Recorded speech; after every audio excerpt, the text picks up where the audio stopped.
Good evening. I'm calling this meeting to order. The time is 5:36 p.m. in accordance with the Texas Open Meetings Act, Texas Government Code, Chapter 551. This meeting is officially open with the quorum present. We will now move to our pledge, vision, and mission statements, which will be led by Benbrook High School JROTC cadets. I turn it over to our Chief of Communications, Ms. Denon, for our recognitions.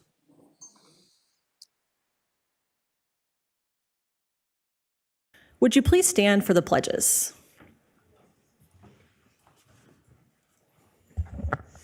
I pledge allegiance to the flag of the United States of America and to the republic for which it stands, one nation, under God, indivisible, with liberty and justice for all.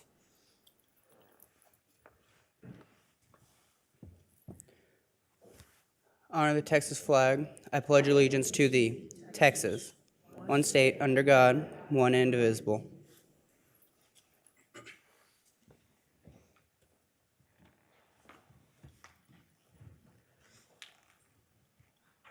Thank you. You may be seated.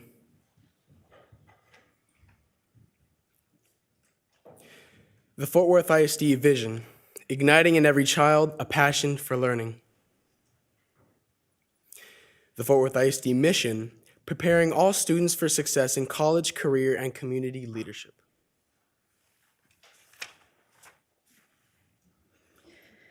Good evening, President Martinez, Superintendent Molinar, and trustees.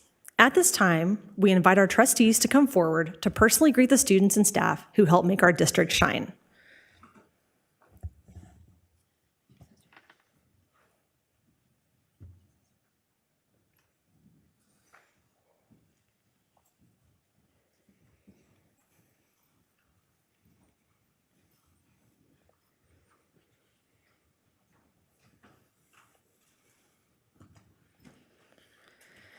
As we begin, we kindly ask that you hold your applause until the conclusion of the recognition. Please welcome our greeters from the Benbrook Middle High School JROTC. These exceptional students embody the spirit of leadership, commitment, and community service that is at the heart of the JROTC program. Please join me in thanking Cadet Sergeant Laura Galley,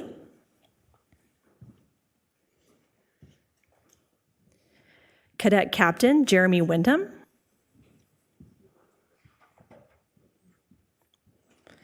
Cadet First Lieutenant Joshua Ordonez,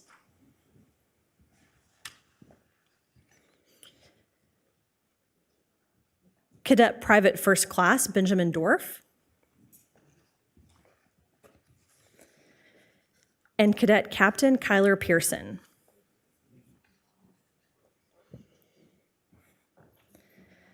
The program is led by Master Sergeant Retired Tony Watson and Chief Warrant Officer 4 Retired Dennis Cunningham.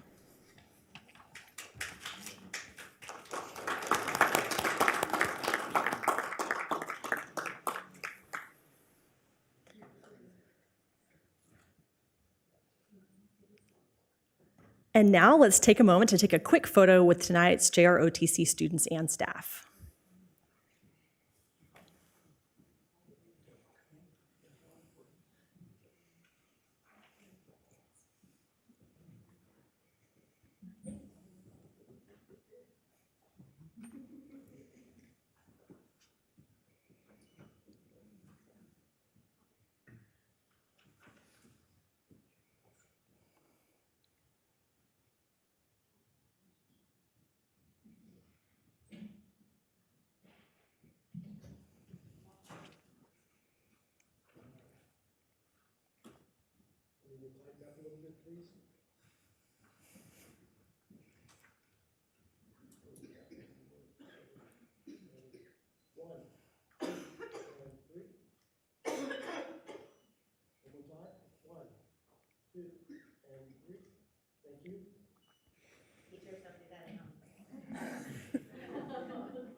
And thank you. That concludes the student recognition portion for this evening. You may now be seated.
At this time, we will hear public comment addressing items on the agenda as well as items of a general nature or topics not specifically listed on the agenda.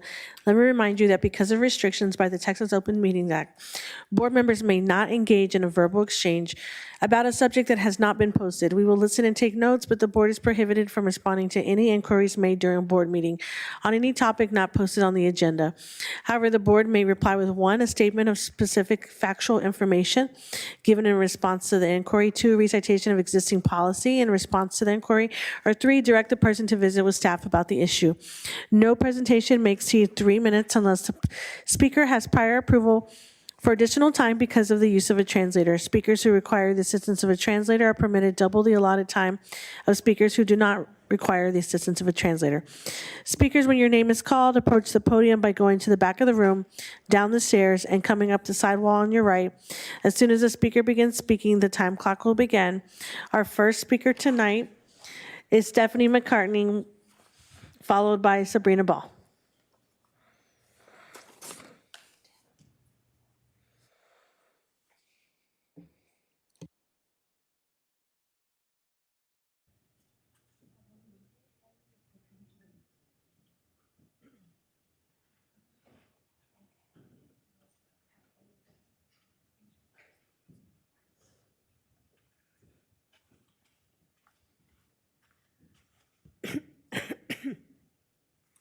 Excuse me. Good evening. I'm Stephanie McCartney. I'm a parent to 2 Paschal students and a Fort Worth ISD alum. I wanted to talk about special education tonight. One of my children is a SPED student. He has had an IEP since he began in the now defunct PPCD program when he was 3. Aside from his first 2 to 3 years in elementary school with a truly phenomenal educator and a dedicated principal, his journey with Fort Worth ISD has been bleak. Lots of babysitting and color in pages is what his education looked like. When the pandemic happened, he was in 5th grade and he could not read. He hadn't learned much beyond the days of the weeks, the months of the year, and classroom routines. Mrs. Houston, his homebound teacher, taught him to read words and music, deepening his lifelong love of music. Logan is currently a junior at Paschal High School. With the amazing special education team increasing his knowledge and his confidence, he auditioned for a solo in the winter choir concert. He got the solo. And he sang his heart out, supported by the stellar choir instructor, Mr. Benavides, and the extraordinary Mrs. Benoit. This team honors Logan's differences while supporting him and encouraging him to do better and be greater. These educators see what Logan's family sees when we look at him: possibility. This approach has been life-changing for Logan. We cannot express enough how pleased we are that our child finally has the supports in place to be successful. Thank you to Mr. White, Mrs. Ruelas, Swanee, Mr. B, Mrs. Benoit, Ms. Espinoza, and Mr. Eli. Without this team, my child would not be successful. Just wanted to say thank you. Thank you. Next is Sabrina Ball, followed by Lane Craig.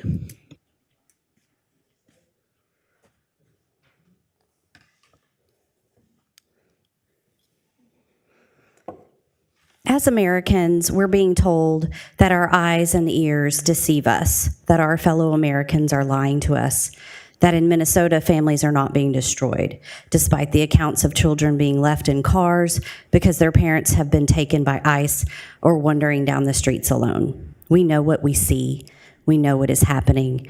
We see a poorly trained federal force destroying communities. We see a city under siege.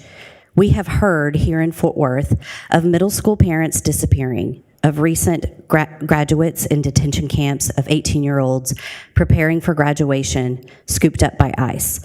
Law-abiding, tax-paying community members taken to meet Trump's quota. Last week, we heard several alerts near our schools that caused a panic among parents. We hear of an infusion of cash for ICE, new buildings, and an increased presence at hearings and behind local businesses. This amplifies fear. Last year, we submitted a proposal to this board to alleviate that fear, and I am resubmitting it to you now, adding Fourth Amendment language and stronger actions so you have the opportunity to ensure we are safe from danger and disruption. We'd like to know that school drop-off and pickup are safe. It's already scary as it is.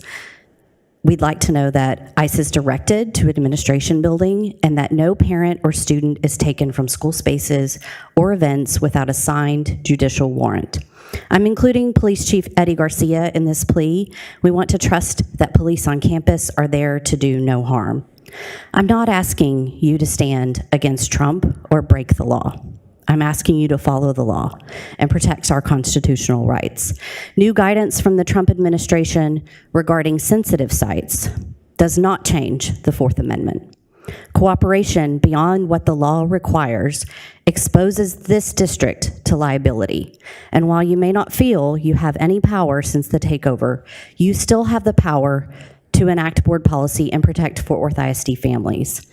And it's refreshing to have extra time, but today, Trump announced that 10,000 people have been arrested in Minneapolis, and we don't have 10,000 criminals in Fort Worth, 10,000 immigrant criminals in Fort Worth. They have effectively suspended the Constitution in Minneapolis. We can absolutely do better just by demanding the government follow the law. We need our good leaders here in Fort Worth to do that for us. Thank you. Thank you. Lane Craig is going to be followed by Laura Rose. Good evening. My name is Lane Craig. I have a student at De Zavala Elementary and one at Pascal High School. I come here comparatively ill-prepared because it's a busy Tuesday to speak to you about two topics. First, I wanted to come tonight to support Sabrina Ball.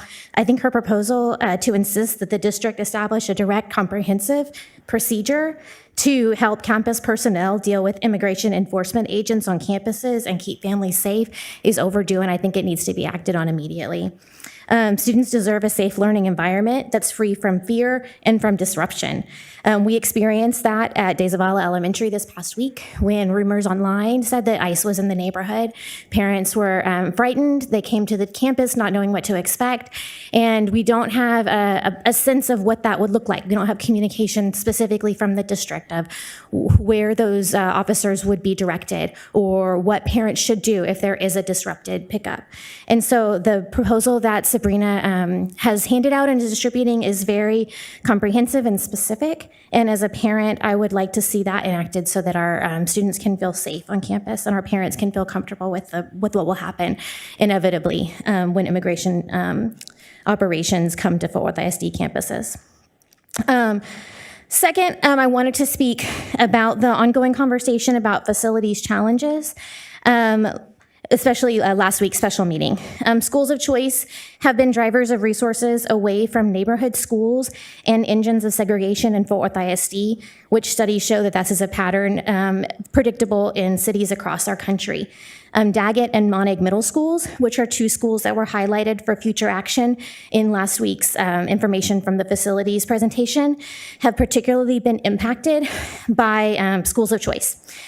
Any move the district makes in response to the engineering issues at Daggett Montessori should be sensitive to the needs of the neighborhood schools in the surrounding area and should prioritize equity and success for a greater number of students.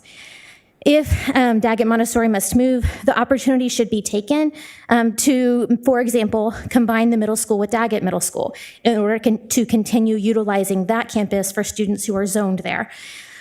So have both, not just one.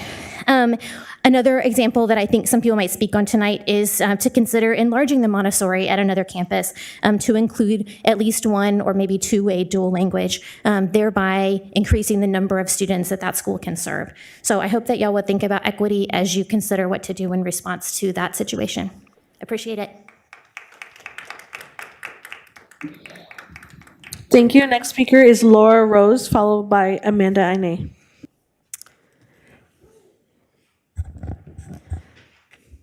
Good evening. My name is Laura Rose, and I am the president of the PTSA at Young Men's Leadership Academy.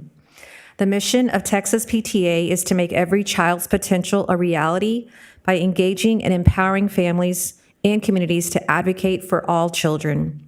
The issue I bring before you tonight directly affects the mission and every student at YMLA. We were recently made aware of Fort Worth ISD's intent to change YMLA's UIL classification from 3A to 4A. We believe this decision is unsupported by UIL rules and by the enrollment data.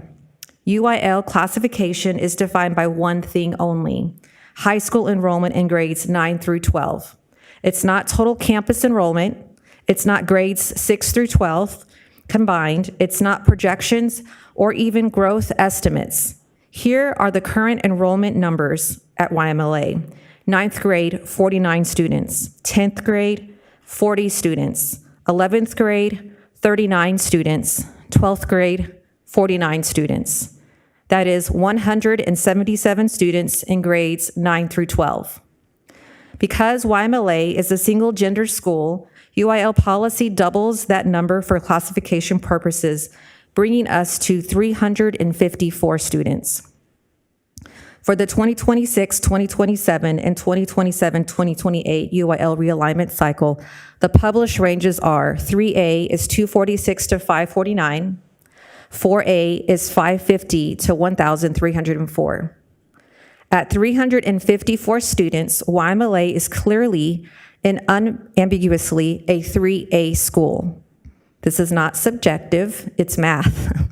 This was the first year we were classified as a 3A school and marks the first time in YMLA history that they've ever competed at state level.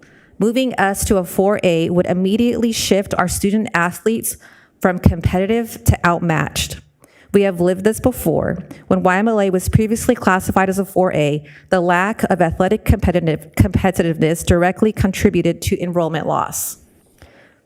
YMLA students do not have the same facilities, staffing levels, budgets, or recruiting depth as large 4A programs. Forcing them into that environment does not build character or opportunity. It removes visibility, it limits advancement, and damages confidence by creating an uneven and unfair playing field. According to YL realignment rules and enrollment thresholds, there is no defensible justification for a 4A classification. So we're asking very directly, what exact enrollment data was used to justify this decision? What snapshot date was applied? And were only grades 9 through 12 counted as UIL requires? And if not, why were the UIL rules overridden? Thank you. Thank you. Amanda Ine, followed by Patrick O'Neill.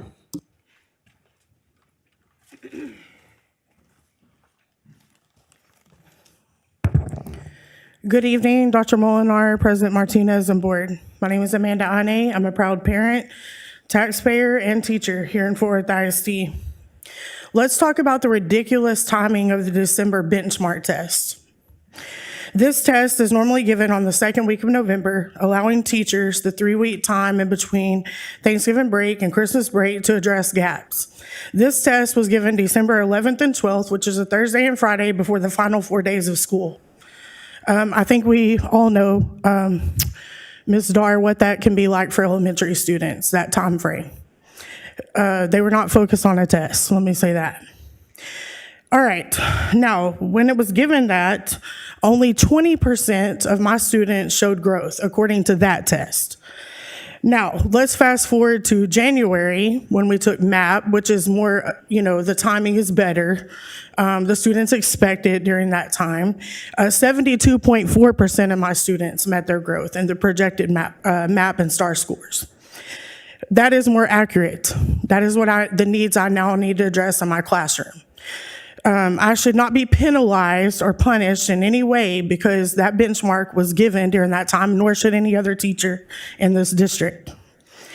Now, the next thing I need to address really quick is this writing curriculum. Wonderful curriculum. Wonderful curriculum. I was a lead teacher on my campus. I was able to go to the training. Timing, terrible. It took away 3 days of my instruction before the benchmark to go learn the new curriculum. So that also didn't help benchmark scores. Then when we came back in January, I think I did a really great job of teaching the portion that I could of the 25-hour training in 3 hours to the teachers, the portion that I could. Now, I am appreciative that you are giving 2 other teachers an additional time for training. I did see that in the agenda tonight. Thank you for doing that. They need that.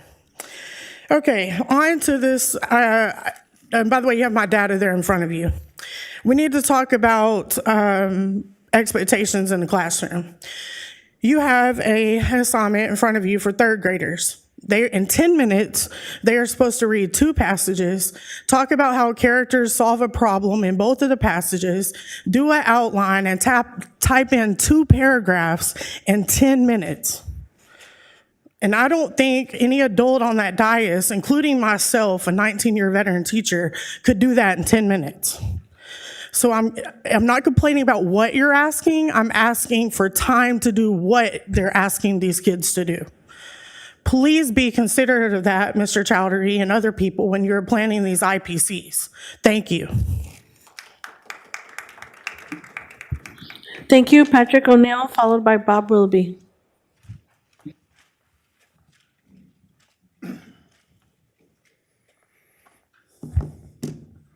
Good evening. I'm here to speak on behalf of De Zavala, but also on behalf of public education in this state. I'm a grandfather. I've got 4 kids in public school, 3 of which go to De Zavala. And I've spoken previously from the position of a grandfather with that passion, that concern that my kids continue to get a really good education in a very safe place like they have their entire school career. But I'm also a lawyer, and I've been thinking about this in terms of the way we talk, the way these people have presented things to you. And what I see, what I'm used to is developing a statement, a conversation, a way to reach people, fair, impartial adjudicators, and convince them of an idea that is sound, that is supportable, that is something that everyone can get on board and do. And quite frankly, in the last year that I've been coming here, it's been like talking to a wall. And I'm not blaming you.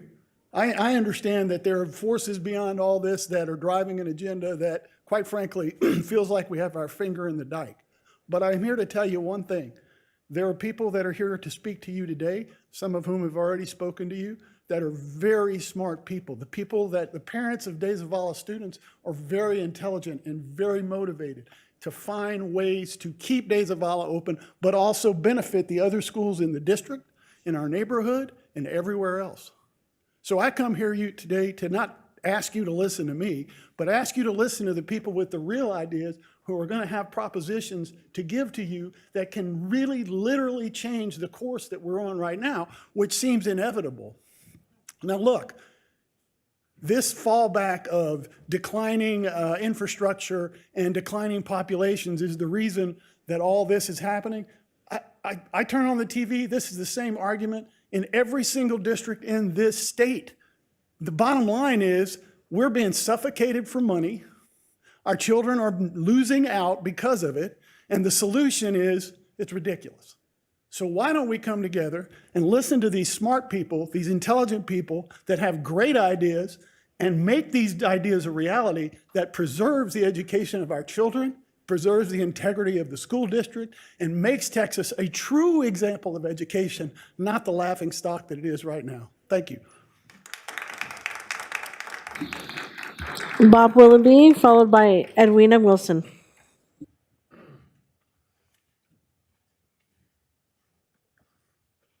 Well, I do agree with that last speaker, except for one thing. When he said it's not your fault, when he's talking to a wall, I believe it is your fault. No one makes you do what you do. You don't answer questions. You should have open meetings in the public. I've asked my board member, contacted, will you come out and do a podcast? Will you come out and take questions from the people? We get zero answers here. Same thing at city council, zero answers. But actually, I wanted to bring up something. Same thing with the state school board, too. I talked to her in a meeting. Boy, she's great to talk to in person, agrees with everything you say, all happy. But when you go to contact her, which I didn't bring her card, it was, doesn't have any way to really contact these people, and they don't return. I emailed her. She don't return answers. 3 topics I wanted to talk to her publicly about. And one is putting prayer back in school. I'd like to just talk about that with the people and the general and see what everybody says, because I don't like 7 or 8 people in black robes 1,500 miles away from here dictating what we do here in Texas. I want the people to decide, not them people in robes when it comes to God. The other thing I want to talk to her about is, I wanted to talk to her, but she's not going to talk either like y'all don't. Same thing.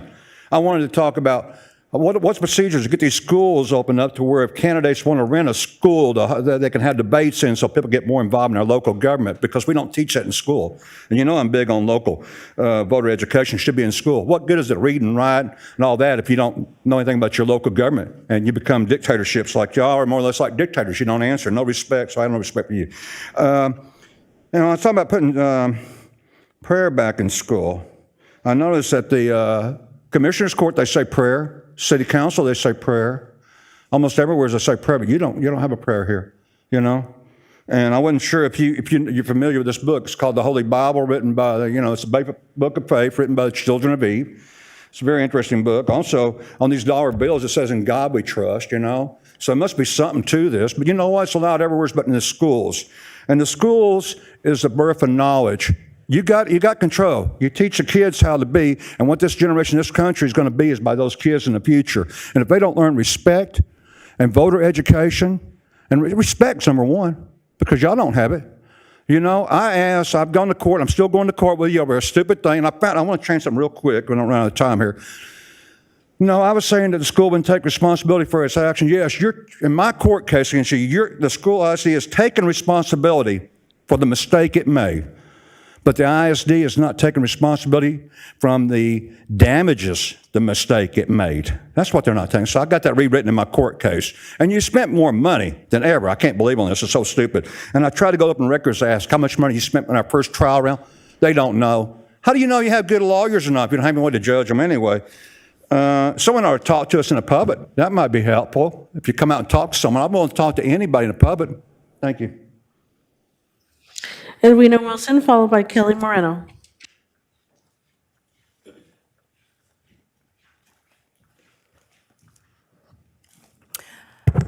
Good evening. My name is Edwina Wilson. First, I would like to address my concern with student growth. The student outcomes don't change until the adult behaviors change. If anything will change, it starts with me. I am reviewing the student growth data charts in every school that I attend. I look at the information that's given to show how our students are doing. The students are not reading on grade level. They need to be identified immediately at the beginning of the semester. I look for daily reports or parent notices to be sent out consistently to the teachers and the parents and the principals for strategic plans on how to get our children on grade level.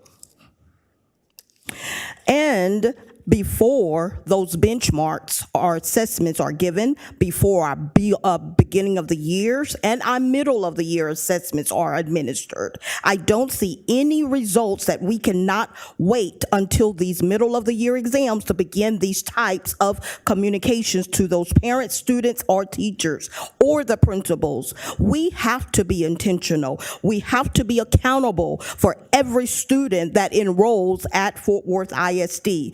Second, every campus needs to have full support of all of the curriculum that is showing with errors in our demonstration of learning quizzes. The staff needs that follow-up as soon as those changes are made or corrections are made. For example, the teachers are allocated a specific time on what they are to be teaching in their areas, and their lesson plans are split up in bilingual and the English lessons. Well, the demonstrations of learning quizzes should also be given to those students that are taught bilingual or in English. They should never be seen a demonstration of learning with a Spanish lesson when they are being taught in English. So let's make sure that we get out and see what type of inaccuracies that are out there so that we are beginning to provide accurate reports,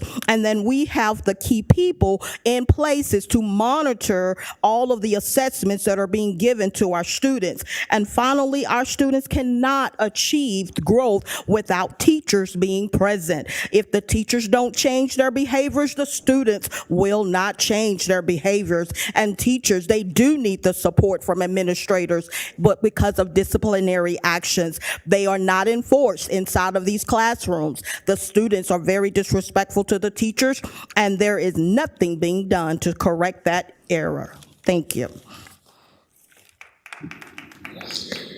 Thank you, Kelly Moreno, followed by our final speaker, Stephanie Villis. At last week's special board meeting, the district announced a concerning foundation report for Daggett Montessori. As you consider its fate, I'm here to request that any option that includes moving at least part of the students into De Zavala Elementary also take into consideration the students of that campus by expanding the dual language program into the Montessori curriculum and giving admission preference to all existing De Zavala students.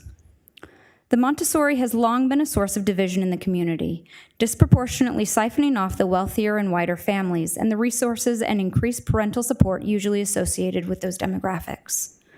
The Montessori PTA recognized this and petitioned the district years ago to end the neighborhood preference, but we are still suffering from those long ago selection policies.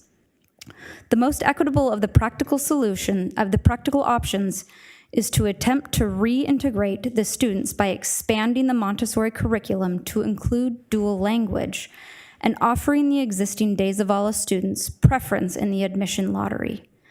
This allows the student zoned to that building to continue attending their local campus instead of handing it over to a better resourced student population. Thanks. Our final speaker tonight is Stephanie Villis. Good evening. I am a parent with De Zavala Elementary, and I'm also a member with the Parents Shield of Fort Worth. Last fall, I stood up here and I asked the question, is this board one that we could trust? Ironically, the same board is now being taken over by the state. When the fight for De Zavala started, you told us that the ratings don't matter because they fluctuate, testing changes, but as I have sat here the last few months, from what I hear, that's not exactly the case. Or the state wouldn't be in our backyard. So why is De Zavala, with an amazing 4-year in a row, A-rated status, not being saved from closure? 4 years speaks volumes. 4 years of a different student, staff, and faculty closure. 4 years of student, faculty, and staff body coming and going. 4 years of the state implementing and changing different things across the schools, yet our status has remained unchanged. Now, Fort Worth ISD already has so much with their plate with the 7 focused campuses that need a complete overhaul and are working hard to achieve something we already have. Why mess with De Zavala, who is already running smoothly? Now we have this new issue with Daggett. If the district is already running at a deficit, and then prioritizing this building restoration or any repairs that are not listed on the budget is going to raise a lot of questions. When other buildings don't have issues or the repairs would be way less. So I say this loudly, please pour into our schools and you would not be disappointed. You have also said our low enrollment was a big influence. However, how is an overcrowded, overstimulated, and overwhelmed body going to become successful if all they do is survive? De Zavala is a good investment, giving you the numbers you want with daily attendance, test scores, and commended recognized teachers. No, we aren't perfect, nor we're claiming, but we do have a secret sauce, and we aren't gatekeeping. Come, see what's going on. Here's the thought. maybe, just maybe, a small school might be the key. So now back to the trust issue. On Tuesday, you told us the students were transitioning smoothly, and then proceeded to show us a whole lot of slides that didn't show any data on how you got that they're transitioning smoothly. So are they just students' pages, numbers on your pages? How will any of these efforts be of any benefit if the moral and the spirit of the whole district is on the floor? So in closing, I just urge this board and now the state overseers to truly listen, invest in what works at Dezavala instead of closing a proven success. Our student, families, and staff deserve more than slides and silence. We're watching, we're here, and we won't stop fighting for our school's closure. Thank you. Thank you, and thank you all for sharing your thoughts this evening. We are now at 5A, the public hearing to discuss the annual report of the 2024-2025 Texas Academic Performance Report, or TAPR. I will turn it over to Dr. Molnar. Thank you, President Martinez. We are required by the state of Texas to report annually on our Texas Academic Performance Report, which we call our TAPR report. A lot of this information you've already have seen at other board meetings. However, this is the full report, and this will satisfy our requirements under the state of Texas for a public hearing. So just as a reminder, our TAPR report, Texas Academic Performance Report, is from the 2024-2025 school year. It's already has been released by the state of Texas, and the full report is on our website as well as on our board agenda this evening. However, we have consolidated just a couple of slides just to be able to share the requirements of this report as we go through. Our district name, of course, and this is our district number. So anyone who is looking to look on the TA website, you can search by our district number, as well as each campus all of our campuses within Fort Worth ISD has an individual campus number that is first designated with our district number. For the 2023 school year, 2024, we had a score of 70, a C rating, and for our last school year, 2024-2025, we did increase 3 points to a 73, still maintaining a C level. And our accreditation status is accredited for the 2023, and of course, the 2024-2025 will be publicly available and released by the state. You'll see there are 2 links in this report, and our reports are posted online on our board pages as well to be able to access the full reports in addition to other pages that we share the TAPR report. And here's another way that you can search on our TA website under TAPR, and then there's the TAPR glossary, which can explain and detail each part of our TAPR report that you can access. So our last board meeting, actually in December, you were given our district financial annual report and our first rating, and we talked about our total revenue for the 2023-2024 school year. It was over $820 million. That is from the 2023 school year because all of our actuals are always a year behind. But if you click on that PEAMS financial actual report link, you will be able to dig down to all the details in our financial report. And as just reiterating, this is an annual report that is released by TEA. So there are indicators for this report. You'll see there on the left-hand side column is the indicators, and then the performance ratings that make up those indicators. So for the 24-25 state accountability ratings and distinctions, all of our campuses, our school report cards with our 2025 accountability data that was released this summer, you can find the links there. And that is how we make up our C rating for a district rating, is all of our campus ratings according to the district accountability. We currently have 17 A-rated campuses, 28 B campuses, 41 C campuses, 28 D-rated, and 11 F campuses that decreased from last year. So you'll see those performance indicators make up the 24-25 rating. You'll also see that there's a board-adopted House Bill 3, Student Outcomes, that is required to be included in all of our campus improvement plans that have also been approved by our Board of Trustees, and those have already been brought to our board and approved as well. All of those campus improvement plans are found online on our district page, in addition to this link that is published by TEA. We also have a district improvement plan that we follow our House B3 rules. And then our next report, actually, I'll be sharing some of those House B3 goals that are around our LSG goals that were adopted by our Board of Trustees. There is something new that has changed with our TAPR report. We have what we call incident codes. They're behavior conduct codes that have been published. Those have changed from 23-24 for the 24-25. You'll see a O2 code when we put in discipline referrals at the campus level are punishable as a felony. That term is defined by the state as what is under a O2 code that has to be put in at the campus level, and then we report those to the state. That is our PEIMS reporting.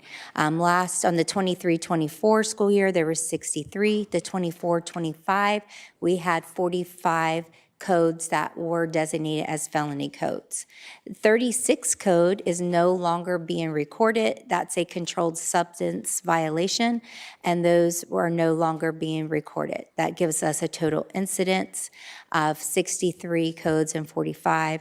Some of those are, of course, on the PEIMS report, masks for FERPA liability. You can go into all of our detail of our discipline reports. If you'll see that link there under our TEA discipline reports that you can go in and look at that data.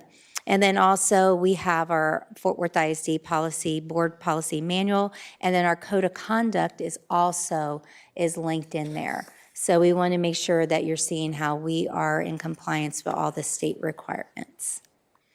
The last indicator we're going to share this evening is our high school graduates from 2024 enrollment academic performance. This is our students who enroll in a Texas public higher education. We are only able to access our data for any student that enrolls in a Texas public school. Those are the only students we're able to see if they go into our higher education. Our 23-24 data is our last year that is currently available. Everything is lagging data. So you'll see in Fort Worth ISD for 2023-2024, we had over 1,600 students that enrolled in a Texas public or independent. We also had 69 that reported a other public independent four-year institution, 22 in a other public two-year institution, and then we were not able to track 556, and then over 2,300, since there's not a requirement of a student to self-report if they go into a higher education, we're not able to pull that data. So we have many students who choose to enroll in a higher education institution that could be out of the state of Texas, and we're not able to pull that information and track it into the report. So we had over 4,700 total high school graduates, 23-24 school year, and these were the data that we were able to track. So we're currently tracking the 24-25, so that will be released in the next TAPR report. All of that is our lagging data as well. And there is the link that you can look at that data individually. That does finish the requirement of our TAPR report for this evening and for our public hearing. At this time, we do not have any speakers that have signed up on the TAPR report. We do want to reiterate that this report will be posted, but the full TAPR report, you can find that on the TA website as well as our district webpage as well. And that you can break that information all the way down to the campus level for each individual campus. Trustees, are there any comments or questions on the annual report for the 2024-2025 TAPR report? Trustee Dar. Thank you, President Martinez. Just a real quick question. On the last page, page 7, where we're trying to track the graduates and what they do post-high school. There are basically 2,953 students that we're unaware of where they went, and they're, like you said, they're not required to self-report. Are we penalized for those students that we don't have information on regarding what their next steps are? No, there's no penalty of knowing where those students, some of those, of course, go straight into career opportunities or industries. There's also tech schools, technical schools that they enroll in that we do not collect that information through a clearinghouse. So we don't get any information for trade schools? No, we do not unless we actively go and seek those and do that. Okay, thank you.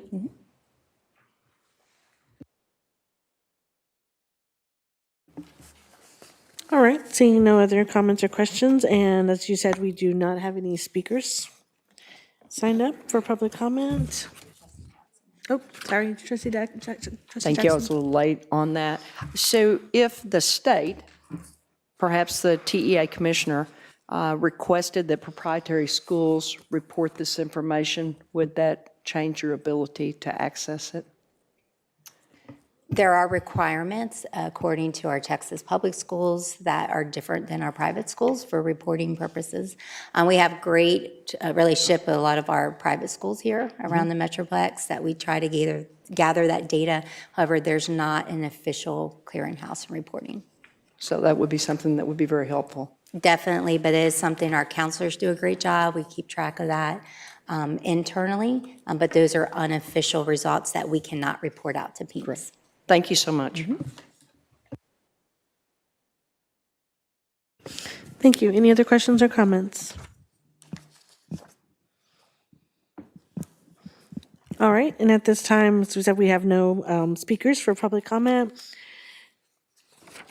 So the public hearing is now closed. We will move on to reports. Are there any comments or questions from any of the trustees? All right, next we have the superintendent report, and I will turn it over to Dr. Molinar. Thank you, President Martinez. This evening, we are going to do our superintendent report on our strategic priority update, which also aligns with our Lone Star governance goals that have been adopted by our Board of Trustees, as well as parts of our strategic plan that has been adopted as well. So we are going to be talking about our benchmark data that we received from December 2025. Just a reminder that this year we did change our benchmarks for December. In the past, our December benchmarks or our first semester benchmarks were over all items, whether students had already been introduced to those student expectations or they had not been taught in the classroom. So our students were taking what we call a STAR release test that has been approved by the state, field tested by our state, and released to us to be able to use for gathering data. In the past, we have given what we call our full benchmarks. So we would look at data with some of those student expectations and student standards that our students have never been in contact or been introduced by teachers. This year, we made a decision that our December benchmark, we really want to look at how our first semester ended. We wanted to be able to take that data and really go into the second semester and plan to how we can take some of those student expectations that were low and be able to make sure we have time for reteach, as well as many of our campuses are doing interventions after school with tutoring, as well as on Saturdays and doing some camps. So all of this data is used at the campus level. So tonight we will share, as I shared just a minute ago, we will be looking at Goal 1, and this is a Lone Star governance goal, but it's also aligned to that House Bill 3 goal that is required by the state that all districts are monitoring. So you'll see that we have our new format here that looks very familiar to our Lone Star governance that our LSG coach who was here last week, we discussed, as well as some of the trainings that our board has sat through. So our Goal 1 is for our third grade ELAR. And that goal reads the percent of third grade students that score meets grade level or above on STAR in English, language arts, and read in ELAR will increase from 38% to 53% by 2030. And those of you who participated in our Lone Star governance goal setting, we talked about how do you do those targets. You'll see there on the right-hand side, these were the annual targets that were adopted. We look at those annual targets and we looked at our own data. We also looked at the growth of the state overall, the state of Texas, to be able to set those targets.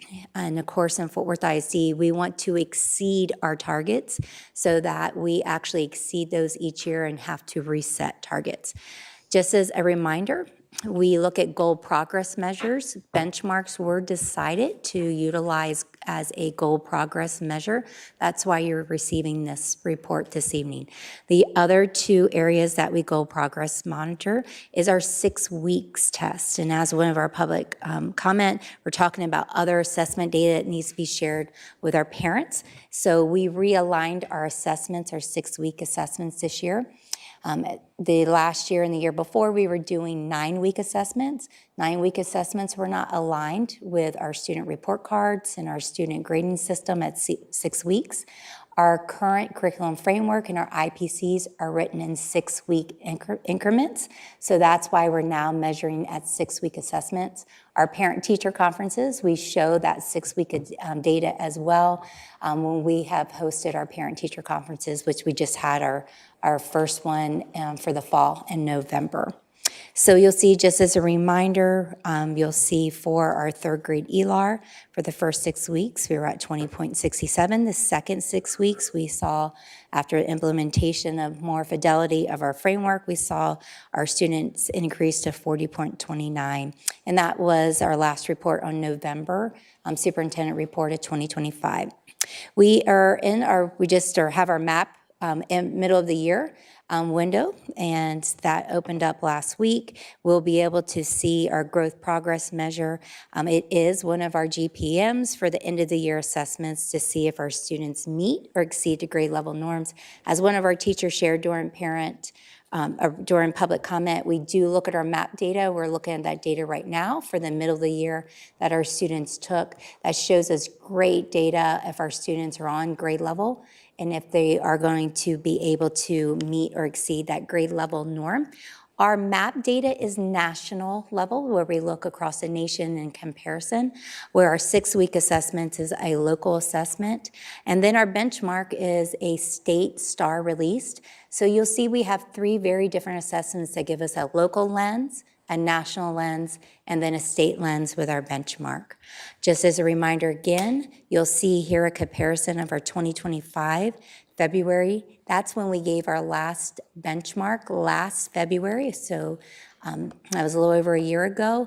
And that was what we call a benchmark that was a total release test. You'll see here we're looking at our December. So there is a 2 months difference. But we know our students also take the state assessment starting in early spring. So instructional time, instructional delivery, especially with our spring break in there, we need to maximize every single day for instructional delivery there. So for our third grade, for our students, if they are at meets or above grade level, we're currently seeing our students, when February is at 26%, we're seeing at 31% of our student expectations that our students have been either taught or introduced by December in that first time. So you'll see that's colored green. That's also as a Lone Star governance model, if we are on track to meeting our target of that 41% for 2026. So at this point, we believe we are on track. Looking at third grade math, that is goal 2, which also is aligned with our HB3 goal. And I'm not going to go through each GPM as I did. They follow the same cadence of a local assessment at 6 weeks, a national norm assessment for end of the year. And here's our benchmark data. As you know, we definitely have been addressing math. We adopted a new curriculum this year in addition to an IBC. We were at 35%. Our target this year is at 37% for our students in third grade math. Our current benchmark, we're at a 36%, and that is already for the first semester, so we feel we are on target as well. And I know this is just showing third grade. Our Board of Trustees received additional reporting metrics by each campus and each grade level. And then later on this report, you're also going to see by our subgroups that we're monitoring in addition to that.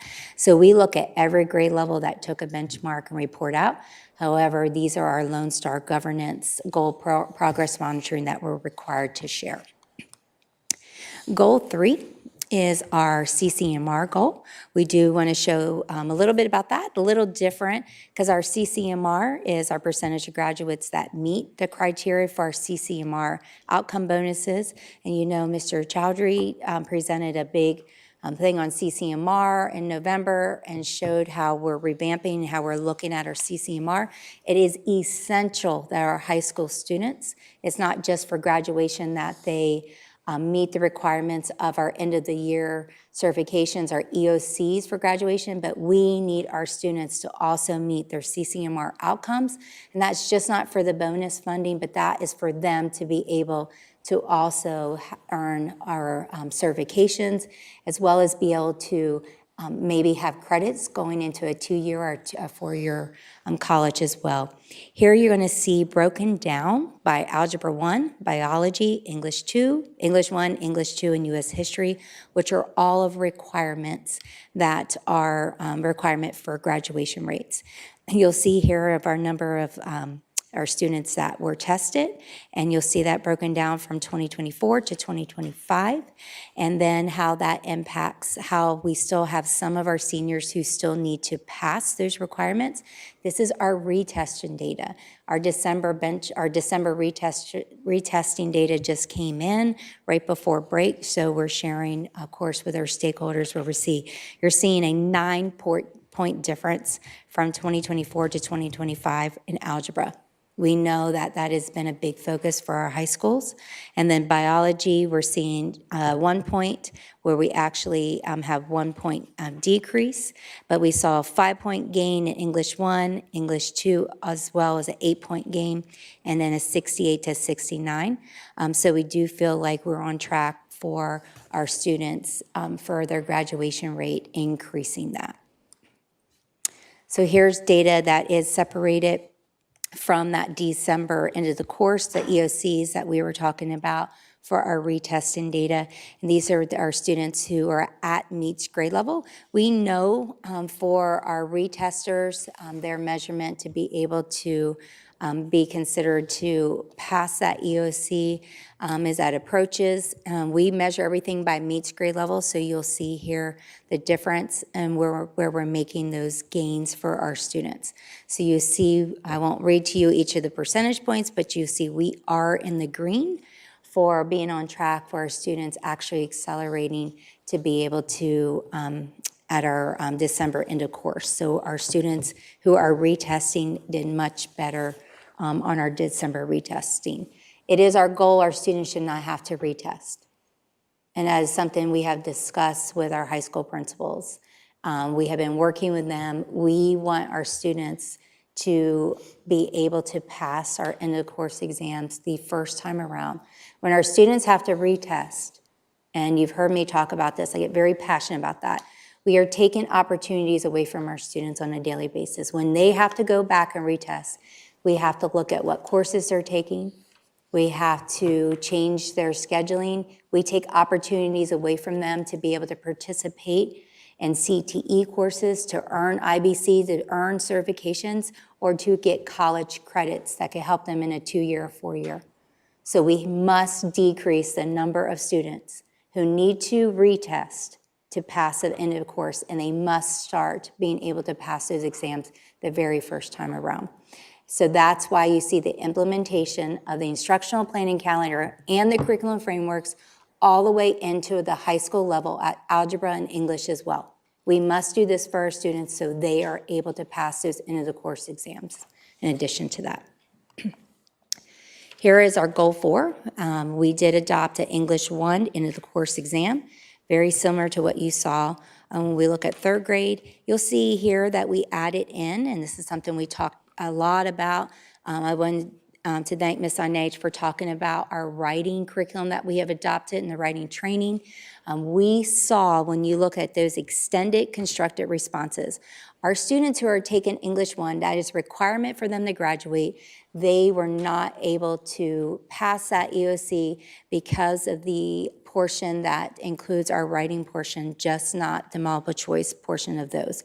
We are starting to see where we're monitoring a decrease, because what we want to see is a decrease in students that score a 0 on those extended construction responses. When we say extended constructed response, that's like a what we call a narrative. That is that's an essay. That is our students who are able to write more than 1 or 2 sentences. We saw too many students when we were looking through our data who were not even attempting to write for their extended constructive responses. And this was starting in elementary to middle school, and it's impacting our English 1 scores. That is why we implemented a new writing curriculum this year. We are going through that training. Yes, we are having additional training. You'll see that on our agenda this evening. When we talk about response to our data, that is one of the response to the data. We knew we had trained 2 teachers as well as our demo teachers on our campuses. We needed more teachers. We have to build the capacity of our campuses and on our campus for our campus teachers. So you'll see on the agenda this evening, we're asking our board to approve the additional funding to train 2 more teachers per campus to be able to help build that capacity of our campuses to be able to help our teachers.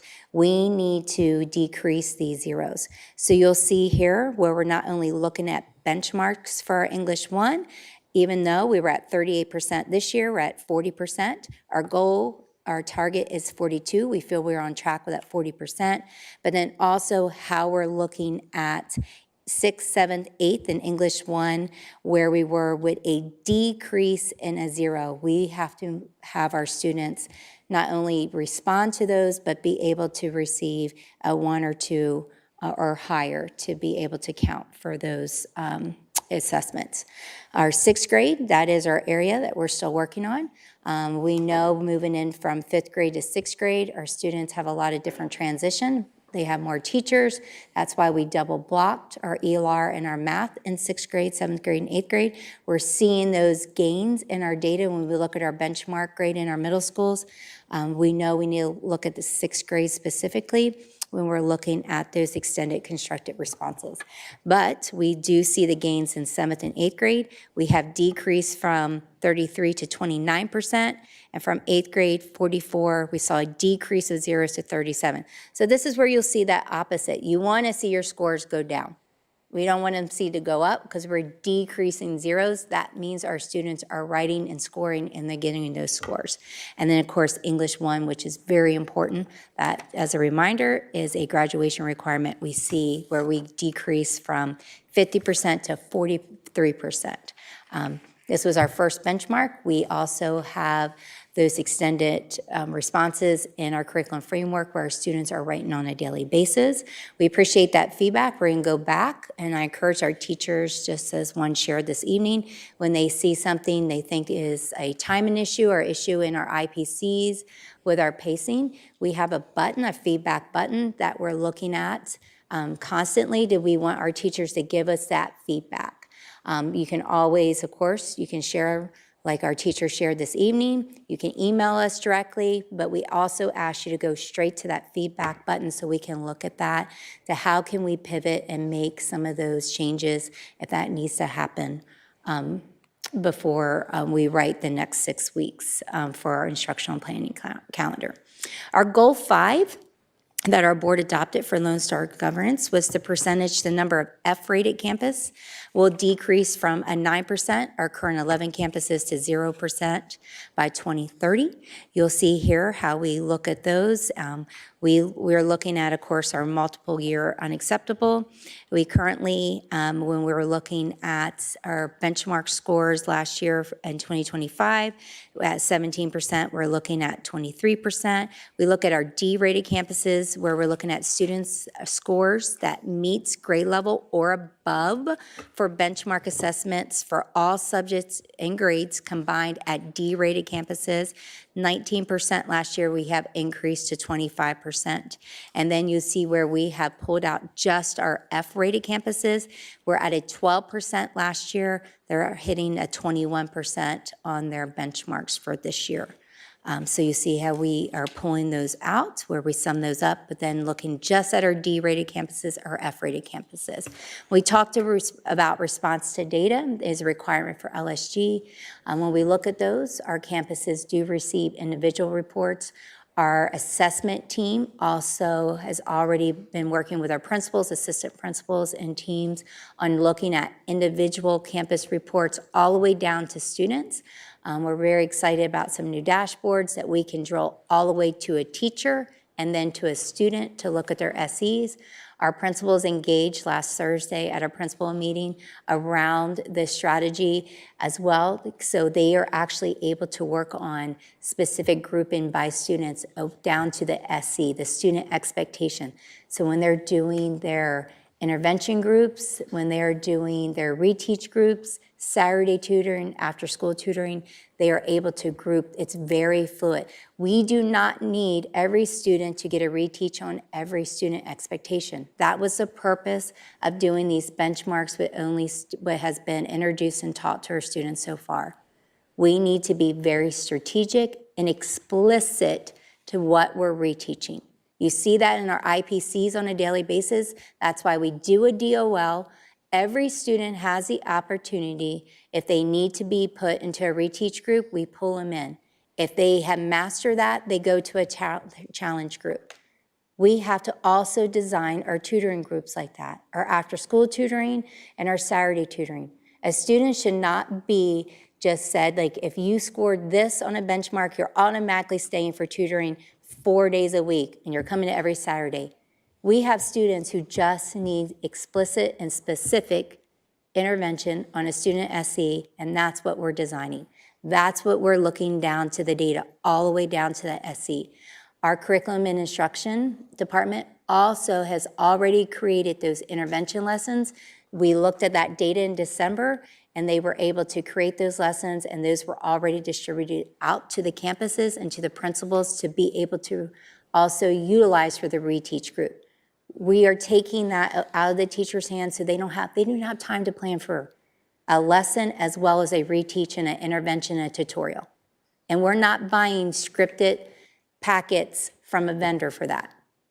We know what our students need. It has to be aligned to our curriculum, aligned to our state standards, and have to be high quality instructional materials. So that's what we're providing to our reteach groups and our intervention groups as well. So here's just a progress summary that when we talk about where we're at with looking at our current data from February to December, and if we are on track. So as I shared with you, we are looking, of course, at our House Bill 3 goals, our grade 3 reading benchmarks, grade 3 math, and everything I shared in those first 5 goals, if we're on track. So here's a summary sheet for our stakeholders. We do feel that we are not on track for our 6th grade extended constructive responses, and that's why that reteach looks so different. We also added in the additional teachers being trained with our new writing curriculum, but all of our other goals, we're currently on track to meet our board adopted targets as well. So we'll share those for all of our GPMs. Just a reminder, we did talk last week. We were looking at our subgroups, and we want to start including those in our reports as well. So we have adopted targets for our subgroups as well using the same method. We're looking at how we're closing those gaps according to the state growth groups, but then also how are we closing the gaps here in Fort Worth Independent School District.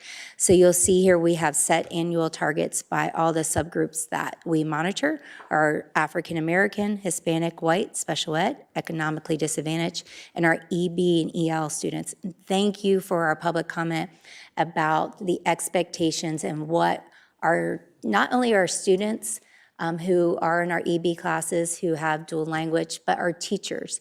They deserve the same resources also given to them.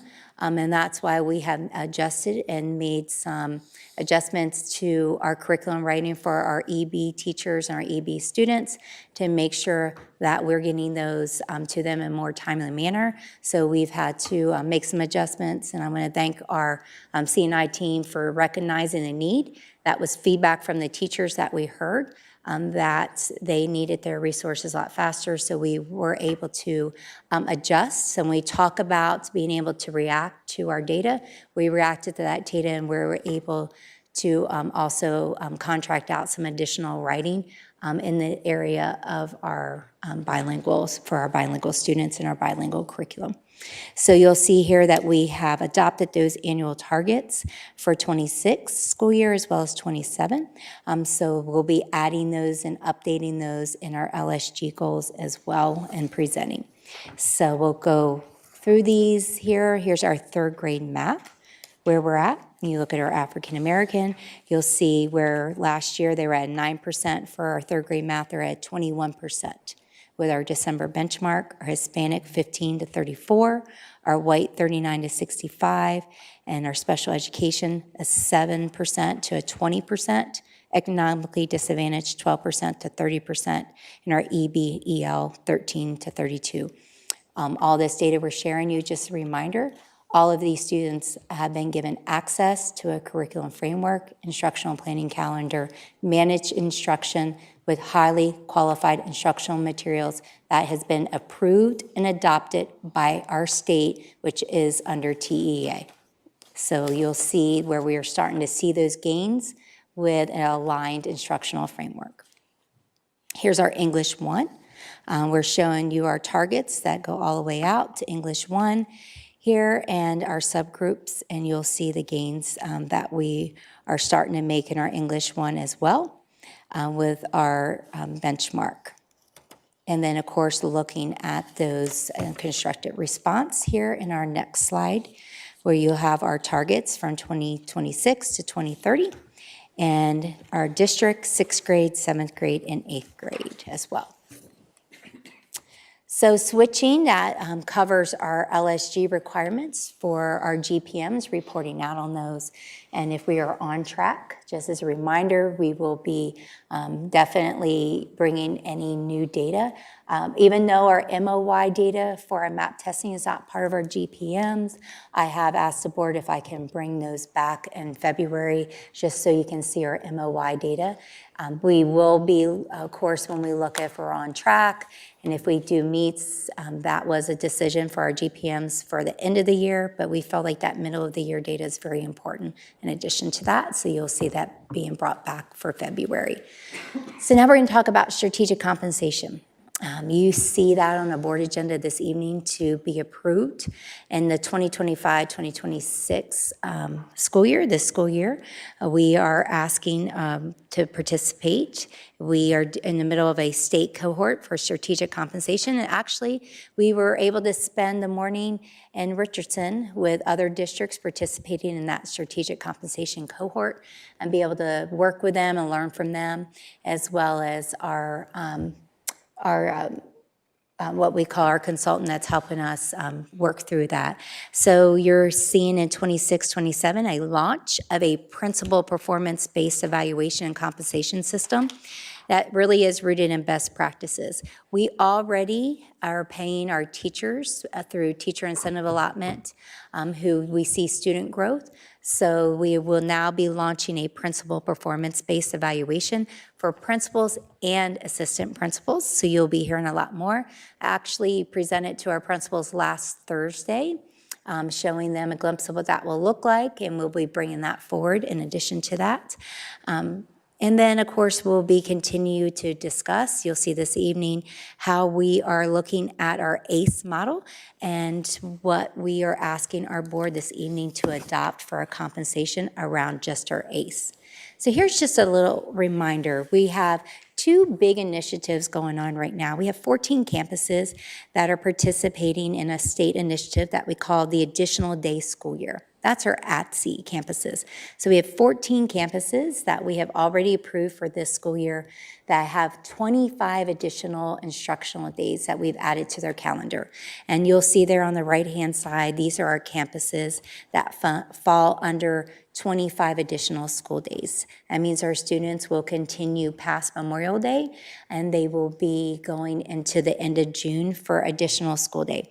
These are campuses that we have seen that are continuously show that they need those additional day. Our students are not on grade level, and they have not met state standards.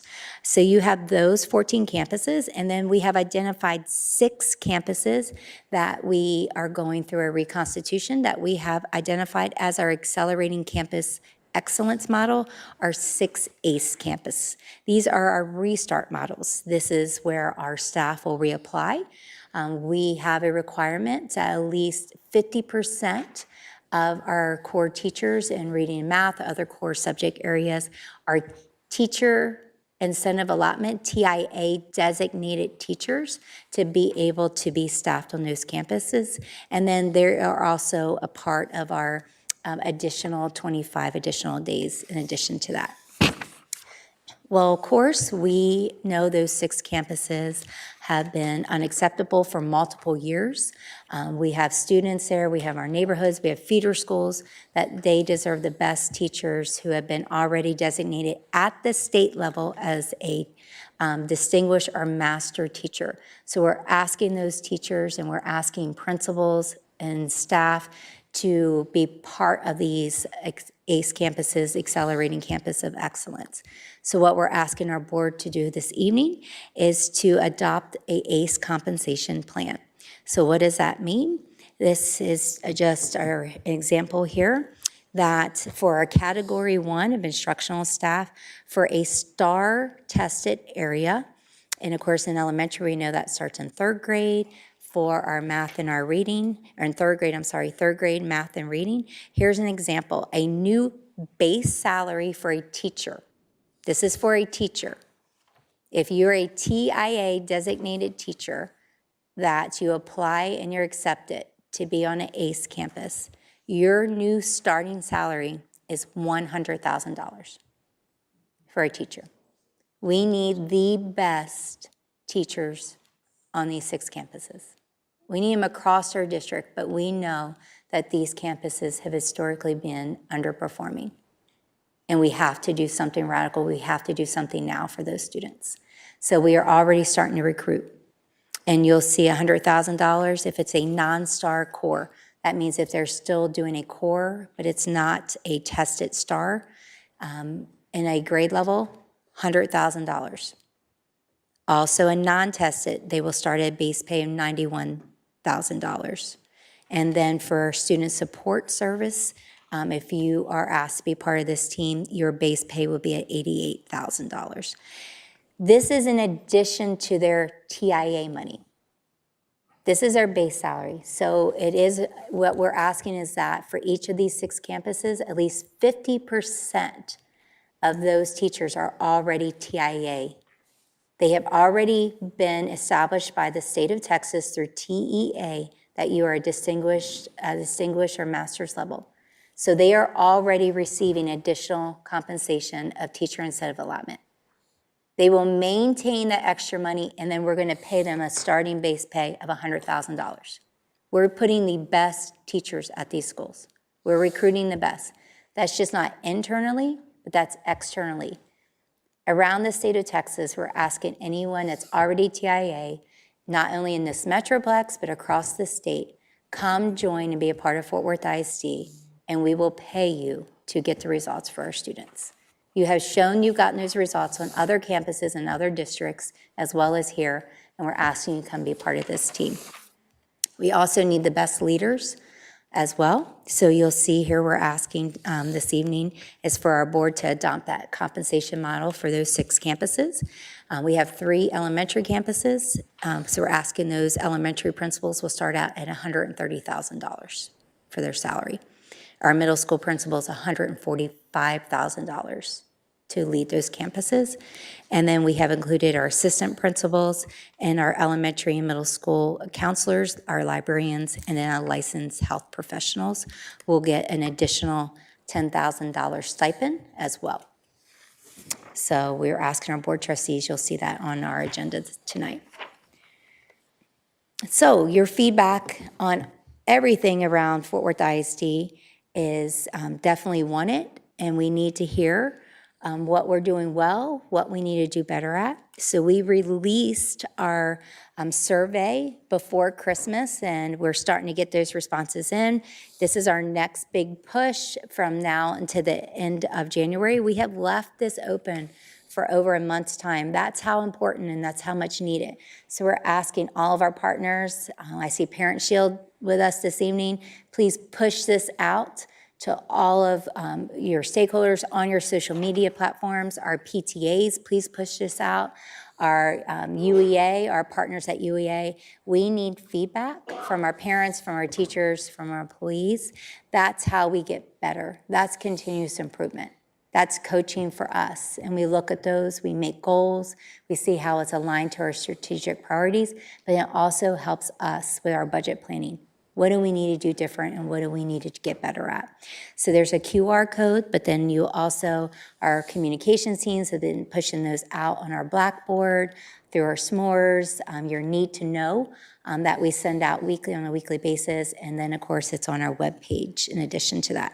If you're having problems finding this survey, please let us know and we will send you a link directly.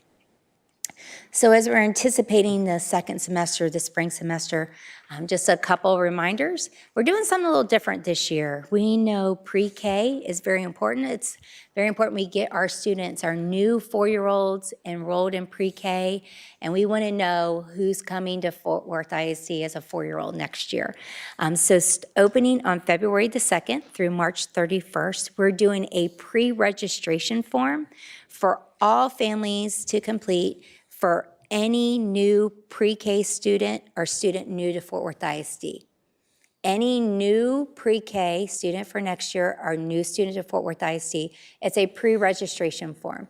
So that way we can start looking at enrollment, we start looking at how many pre-K teachers, which campuses, and we can really help our parents also know, we want you here in Fort Worth, we want to make sure you have a spot here, especially for pre-K. We need our students here as soon as we can get them so we can start their learning around literacy and around math. And then we begin our parent enrollment, portal enrollment April 1st. But listen, our current parents, our current students, we've got you covered. You are going to be rolled over to the current school year to whatever campus. If you're a 5th grade student, we roll you over to your middle school.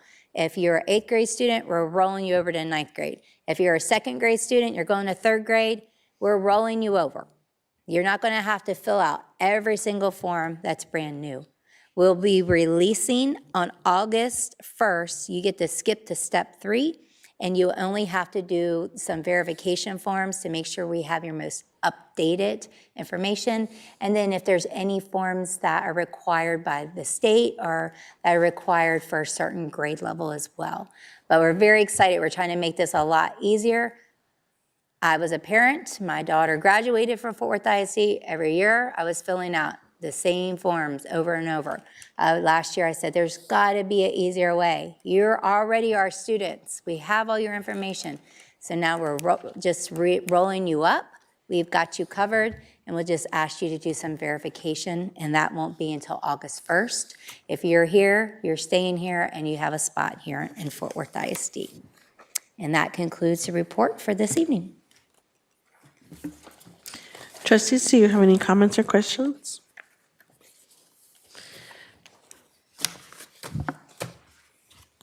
Dr. Rodriguez.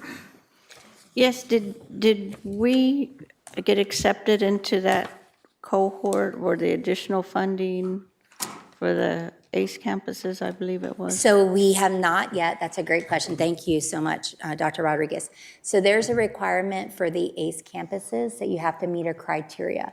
So one of the criteria is around at least 50% of your core teachers must be TIA designated teachers. That's why we announced the campuses early this school year and why we've already started the recruitment. Once we are able to finish that, we have to apply for the funding from the state, and that will happen in the fall.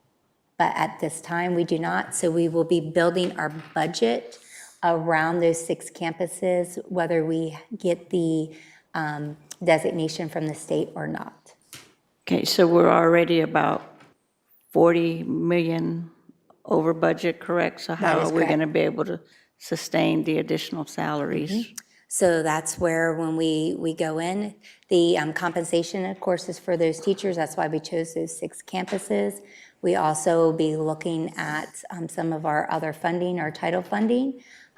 We believe this is a priority for those 6 campuses who have been unacceptable for multiple years. We have to do something different. We've already started working with our departments and divisions, letting them know that their budgets are being cut in addition to that. Our priorities have been built. You have given us those priorities through your LSG goals as well as your strategic plan. So academic excellence is priority 1 in our strategic plan, and everything must support that. We've already looked through attrition for some of our positions that have remained vacant that will remain closed. And we go through a process now when we have vacancies in departments that are not impacting campuses. If we are filling those at this time, to also make sure we're gaining some of those savings to be able to support this initiative. Yeah, I mean, we do need to do something, and I think this is a good model, but I do not want to neglect any of our other campuses. I agree. That's about 130 other campuses that won't be ACE campuses, and that's, you know, stuff rolls downhill. So I want to make sure everybody gets their share. Thank you. Trustee Luboveros. Thank you, President Martinez. Thank you for this report on being so transparent on where we are and the stuff that we need to do. And thank you to all the staff for all the great progress we have made in the last year. On the last page, on page 18, are we going out to the community to register students? Yes, we will. So this is why we're starting earlier. So we actually will be releasing dates where we'll be going out to pyramids. We've done it pyramid-wide. And then we also, of course, are working with our Student Placement Center in addition to our Early Childhood Learning Department. But we will be going out to campuses and doing pyramid events as well to be able to register our new incoming students in pre-K. But then also, we always, we like to use community events. So we always ask if there's we work with the city, with the Fort Worth Library, anyone who's doing an event, a lot of our community centers, we ask that they invite us, so we're there to be able to help register on the spot. Great, thank you. Thank you. Trustee Dar. Thank you, Trustee Martinez. Just looking at this report holistically, as overall, not specific data, there's a lot of green on there of showing the growth that is being made, which is great. What would be one strategy that you think is leading to that growth?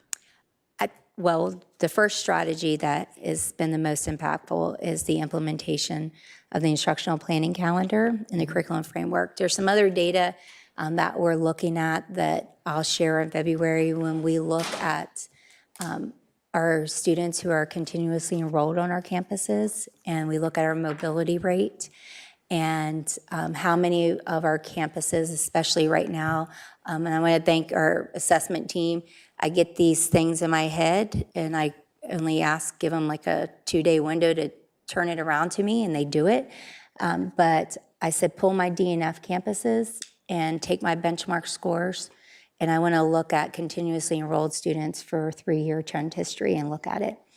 And when I started looking at the number of students on our DNF campuses who have not been continuously enrolled on those campuses, it is eye-opening.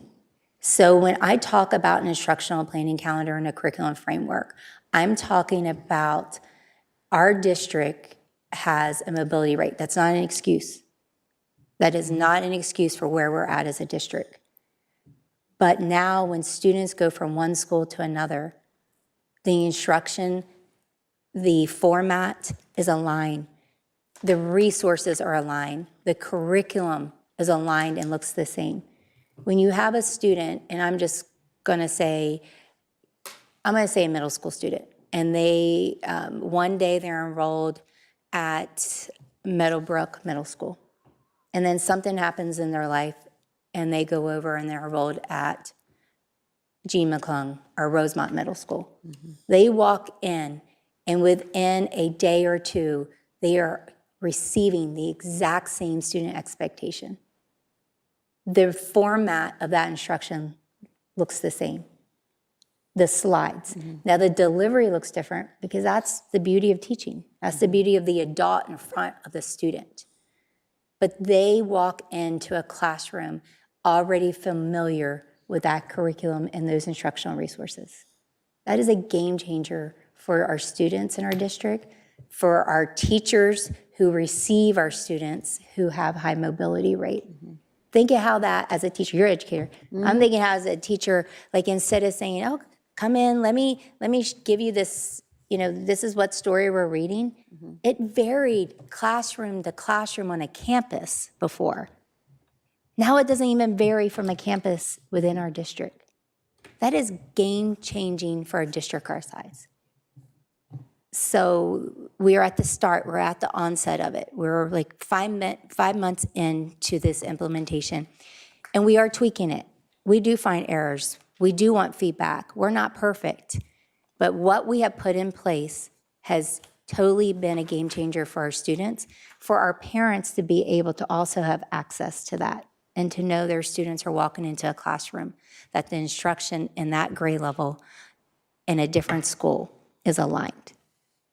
And then we're starting to also, the teacher feedback of what we're taking off their plate. We're asking them to do a first teach, a reteach, and now we're all into intervention times and tutoring times. And we're saying, like, let us handle that for you. Let us give you these resources and materials. Okay. Thank you.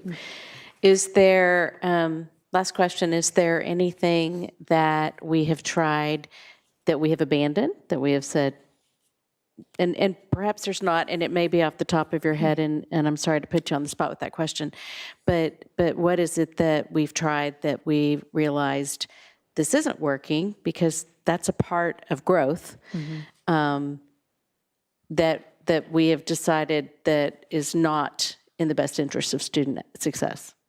So what we did do is we shrank our number of required resources when we're looking at what we call programs. When we're putting kids on programs, right now you have heard us talk about just iReady, where we went to just one for reading and math.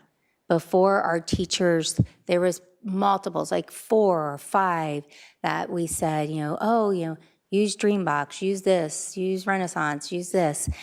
And so they were trying to meet compliance and not really look at what their student need was. So we took that away as well to say, sometimes taking stuff away feels like you're taking autonomy away. But what we saw was they were just checking a box because they thought that's what we wanted. And that's not what we want. We want quality instruction to do that. We took lesson planning away. I will say, and my partner, my accountability partner from UEA is out there, and we have received a lot less complaints about lesson planning because we have taken that away, because we're giving our teachers that, and they're able to internalize that, spend more time on the delivery versus writing and cutting and pasting in a box and submitting that. Thank you for those answers. I was in a session just a week ago, maybe a little over a week ago, and the conversation was around that the teachers are now, they're not doing as much lesson planning. This is statewide. This is not just specific to Fort Worth. but they're spending that time instead on internalizing the lesson instead of trying to craft and find the resources and put everything together in order to build the lesson. So there has been a huge shift in that respect. So I appreciate both of those answers. Thank you so much.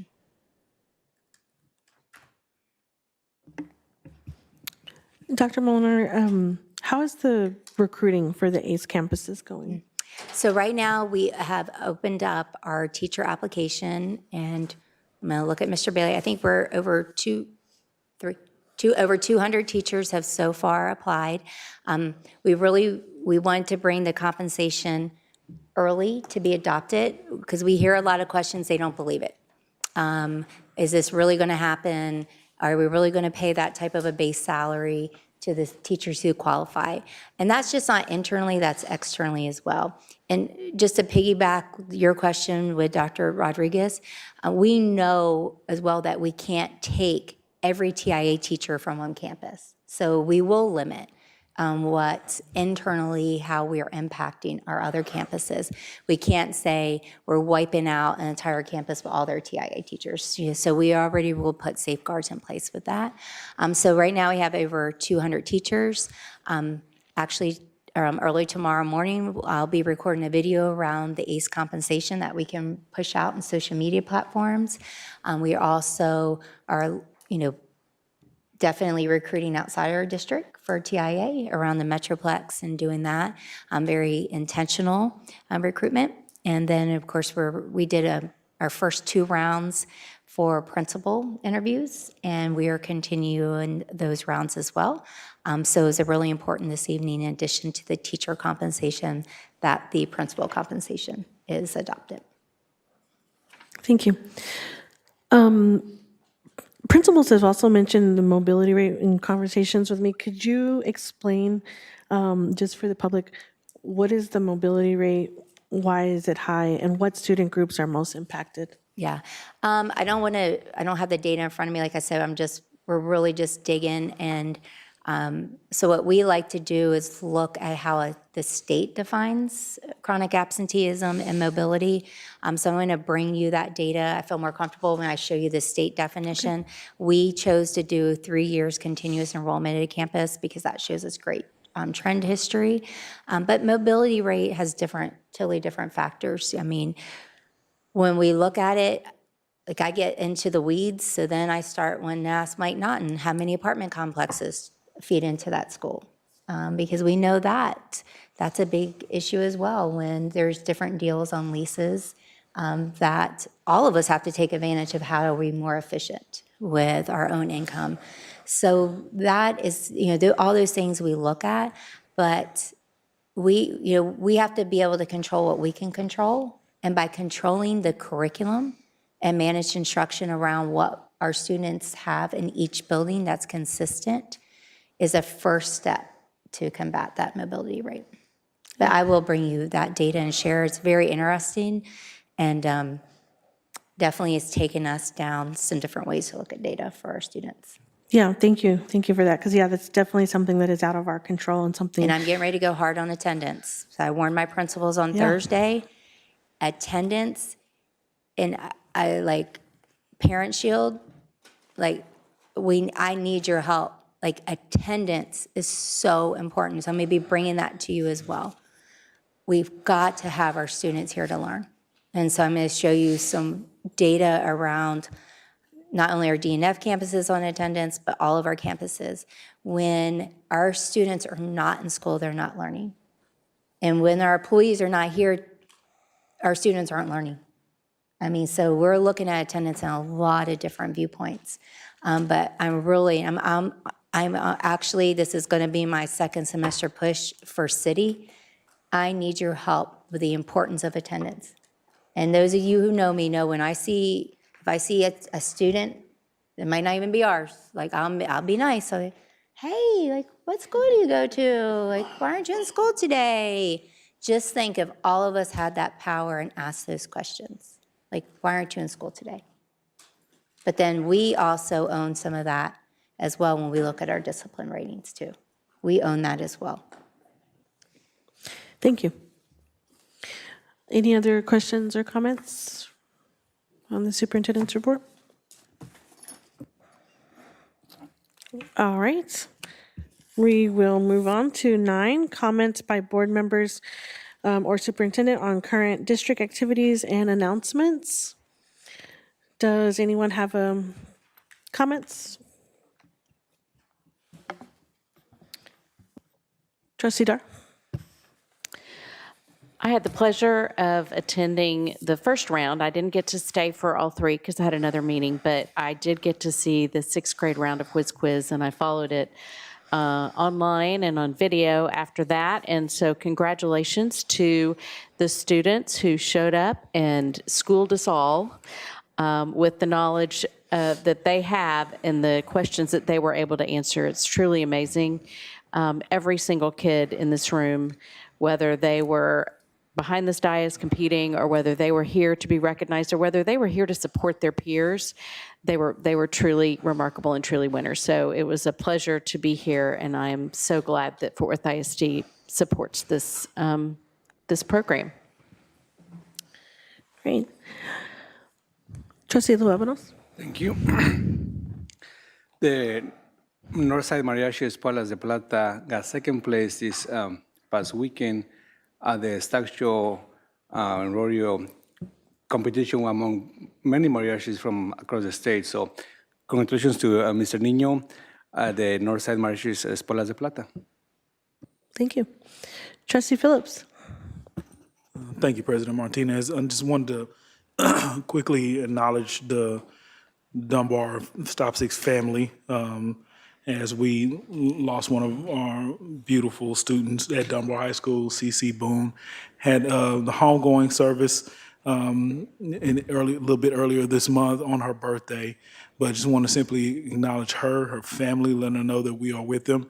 And just shout out to that Dunbar High School family, because they have really wrapped arms around one another, those students and that family.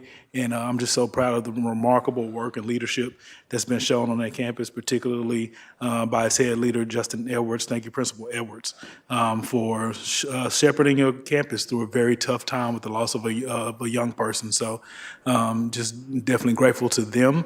And of course, heart goes out to that family as they're dealing with the loss of one of their loved ones. Thank you.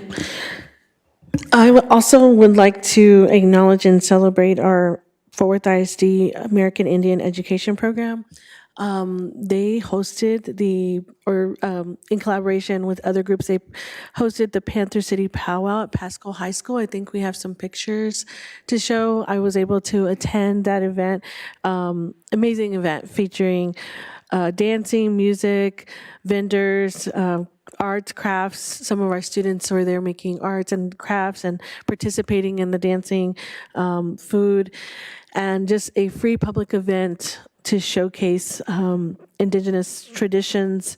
And it was a cultural gathering, and it was a fabulous event. So shout out to the American Indian Education Program and the others that were involved in that event. Thank you. Dr. Muller? Thank you, President Martinez. I know many of you have already seen our beautiful portraits that are lined up here. And this is in the honor of January across school districts across the country. We recognize and want to thank our dedicated individuals. It is actually School Board Appreciation Month. So what we have done is we wanted to express our thanks to our school board trustees, but then also showcase the talent of the students here in Fort Worth ISD.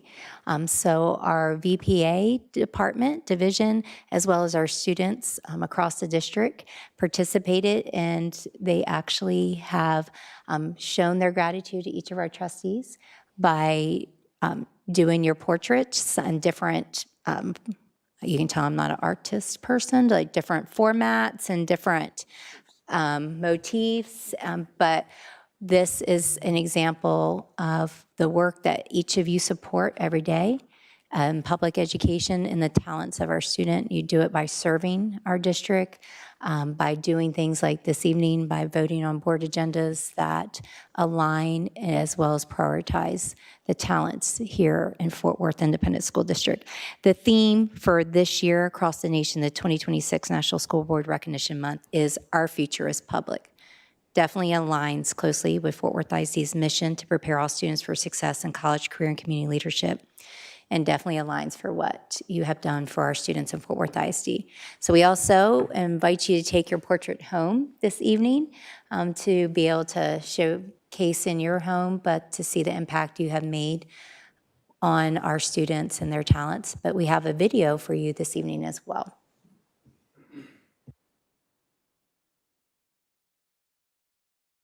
Board members, over the past few years during School Board Recognition Month, we have learned a lot about what a board member is and does. They have important meetings. They help build schools. They help the school keep everyone safe, and they help the school make great choices. They help the school and they help the kids learn and everything and make it fun. Drink coffee and just watch news. Do you want to be a board member? No. Why not? Because I had to spend day and night doing all this work.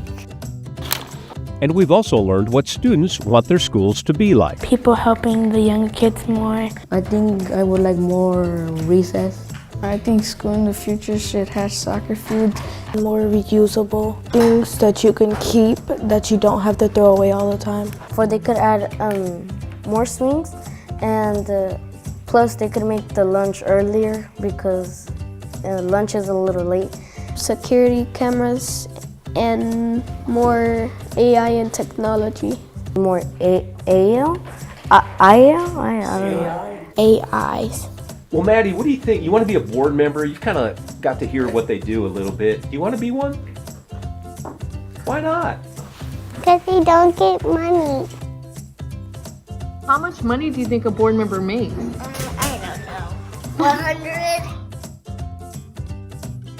I think the board member gets paid by hugs and kisses. So how should we appreciate the people that make it possible? We love our school board. Yes, we do. We love our school board. How about you? Thank you, Trustee Dr. Camille Rodriguez. Trustee Toby Jackson, thank you. Trustee Quentin Phillips, thank you. Trustee Wallace Bridges, thank you. Trustee Kevin Lynch, thank you. Trustee Andar, thank you. Trustee Dr. Michael Ryan, thank you. Thank you, Trustee Lebanon. Trustee Roxanne Martinez, thank you. Thank you, Fort Worth ISD board members.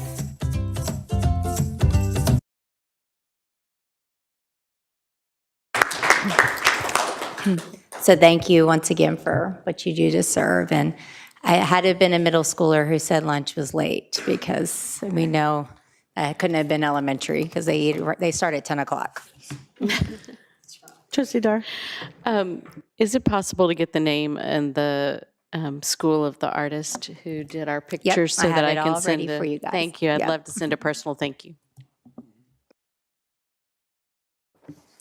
Thank you. And with that, the time is 7:22 p.m. The date is Tuesday, January 20th, 2026. We will now recess and reconvene for executive session as authorized by Chapter 551 of the Texas Government Code under Sections 551.071, 072, 076, and 074.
The drum is known as a grandfather drum, and that beats to your heart.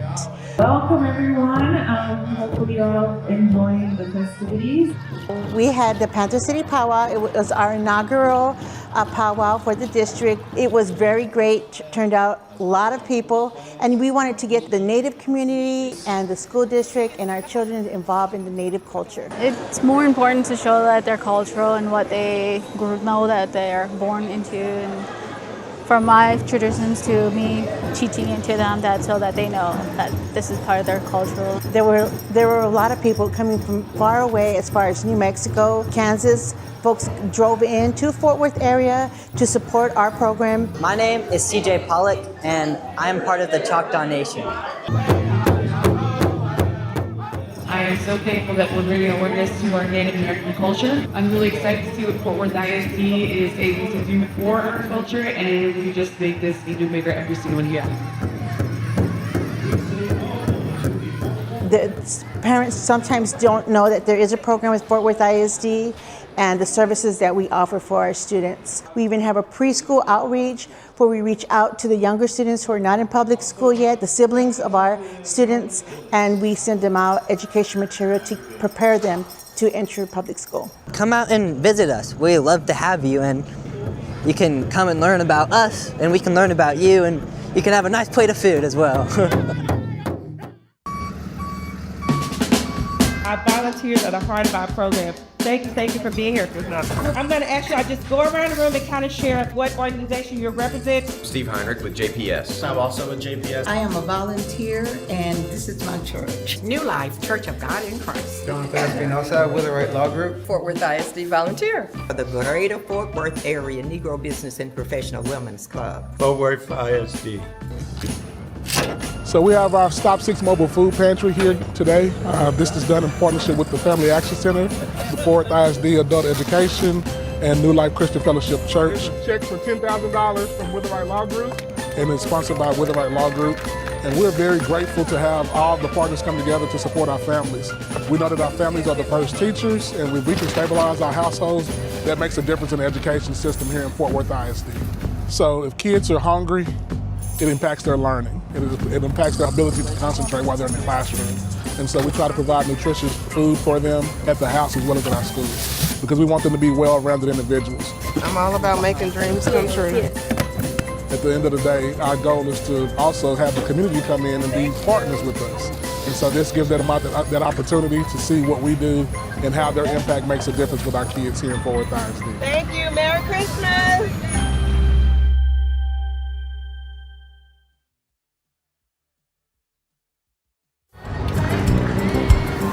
Welcome aboard Trinity Metro, sir.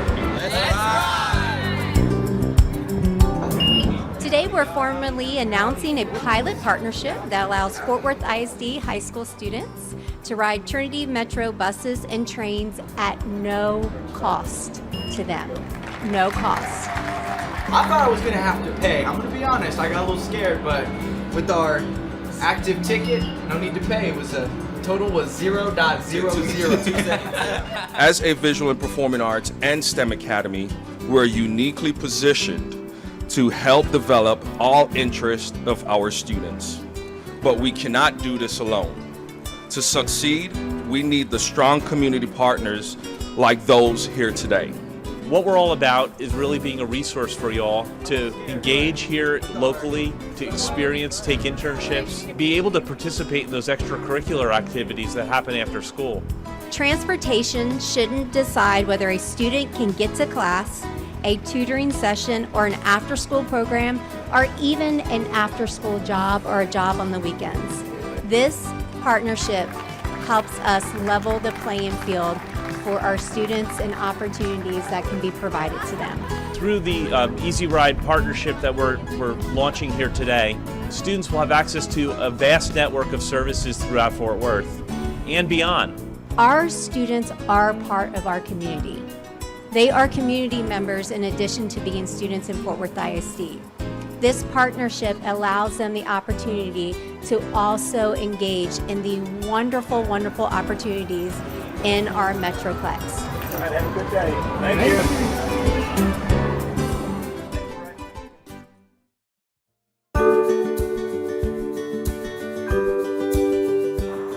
Once upon a time in Spain, there was a little bull and his name was Ferdinand. We have our annual celebrity reader event where we have people from the community, parents, and other staff in the district come read to our kids. When my little sister saw us playing football, she said, "Me too." Great opportunity for the community to get involved in our school and feel a part of our South High Mount family. So I'm doing it because I, for one, love to read and I love children. I like to show them the importance of reading and how fun it can be. And for the kids to get to hear from other people and see the importance of reading. I just like to read books and hear people like read them. I help pick apples and I help weed the garden. Reading is very important. It's the foundation of everything in school. And then I realized what you do with an idea, you change the world. For this event, everybody wins. He is very happy. The end.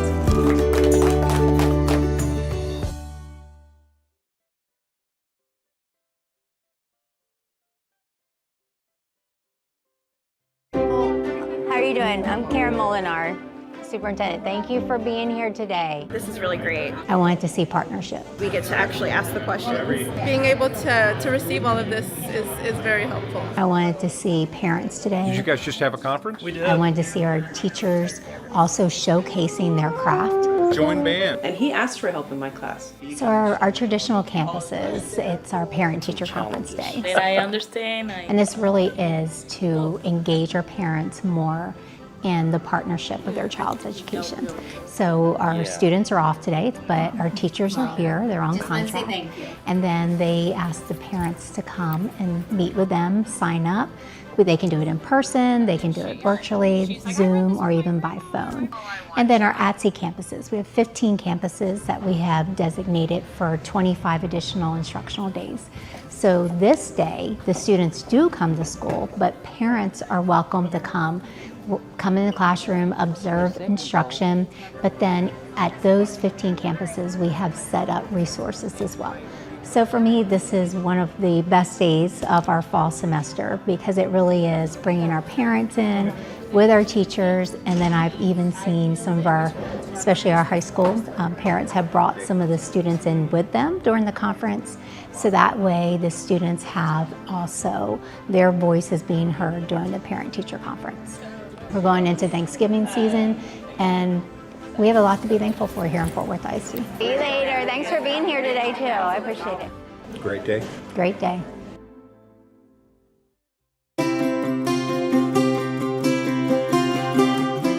Good morning.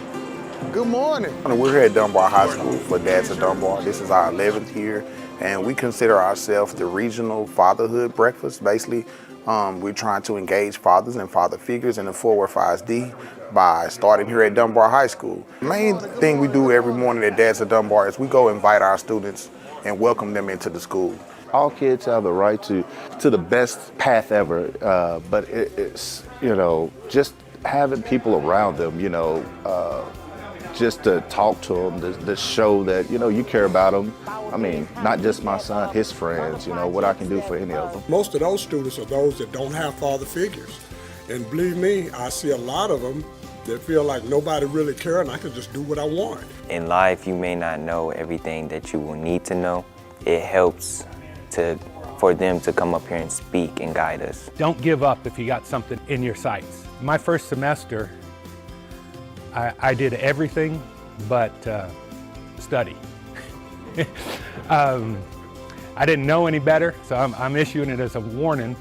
Take advantage of your study halls if you're a student athlete or even if you're not. Budget your time. Right now, everyone shows up, on Friday morning, but now we just want to see how we could just be more hands-on with our students and our young men and our young ladies because they need us. And so this is just the beginning. So as we look to revamp going into the new year, look forward to just everybody being more involved with our students.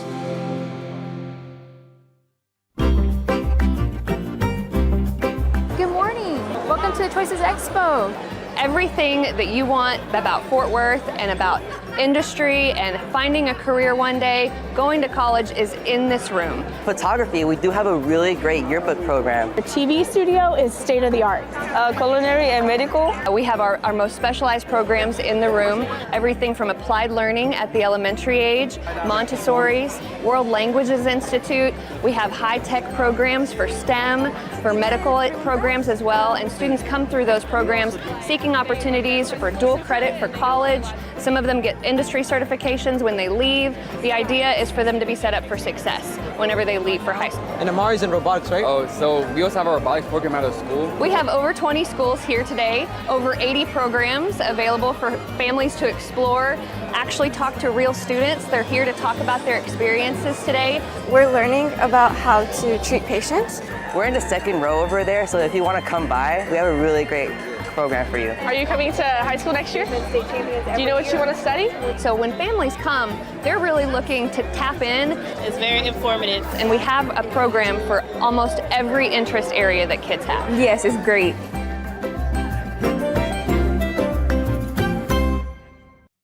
We want to say thank you to all these All-Pro Dad, MVP honorees. So can you guys make another big All-Pro Dad round of applause for all of these legends? On behalf of all of us here at All-Pro Dad, thank you so much for what you do each and every day. It matters. You can see the impact that it makes. And we just want to appreciate you and we take this appreciation back to your school districts and celebrate like we are here today. So thank you. Thank you very much.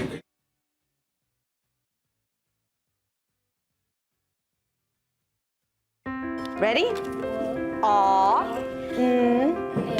V. In first grade, I noticed that other kids were a little more ahead of me in reading. I was confused why. That's when I got tested for dyslexia. Being identified with dyslexia, being able to also participate in the curriculum that we're offering, and then being successful is life-changing for our students. There is no words. I can literally go home driving and I'm crying because I've seen that. I hope the parents know this is going to help their child out a lot when they get diagnosed.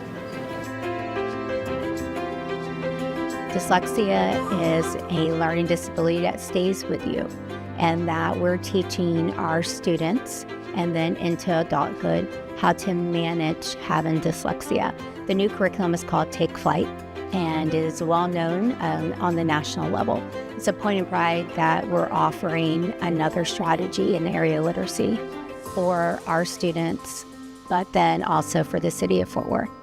But we're not doing it in isolation, we're doing it in partnership. We have great parent advocates in our community and across our city around dyslexia. It's not just a curriculum with a scripted instructional delivery. It's also building the capacity of our dyslexia teachers that we identify to receive that very intense instruction to be certified. This is going to give me an opportunity to become a better teacher and help the kids in a better way. We hope it accelerates the learning for our dyslexia students to make sure they're able to accelerate their own academic process and their success as well. I'm taking chemistry, honors algebra, AP Human Geography. We have built in the best practices for a dyslexia student or instruction through dyslexia instruction into our curriculum frameworks, because those are best practices for our students. A vowel and an open accent and syllable. So when we look at the academic progress of our middle schools in the area of literacy, there's a need to make sure we're identifying the students that maybe were not identified in elementary. I see them when they start and how much they struggle, not being able to read, not having that confidence. And after a year, when you're working with them and then you see everything that they can accomplish now. I couldn't read as good as I do now. Not viewing dyslexia as a negative way and viewing it as like my superpower, which is really cool because like I have it and not everyone in my class does. So that makes me stand out. Okay. That helps. We have to not only celebrate our students and our parents, but celebrate the teachers who are doing this hard work every day for our students. I just work for them every day and night, because I have sleepless nights thinking, what can I do tomorrow to make it better for them?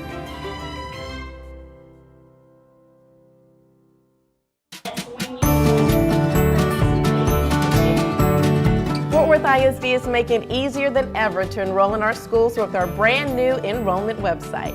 Designed with families in mind, enrollment.fwisd.org is your one-stop shop for all things enrollment. Fewer clicks, easier navigation, a faster, smoother experience from start to finish. Whether you're a returning family or new to Fort Worth ISD, everything you need is right at your fingertips, all in one place. And yes, it's fully bilingual, so every family feels right at home. It's go time, Fort Worth ISD. A new school year is full of promise, and your journey starts right here. Enroll today at enrollment.fwisd.org and experience enrollment simplified.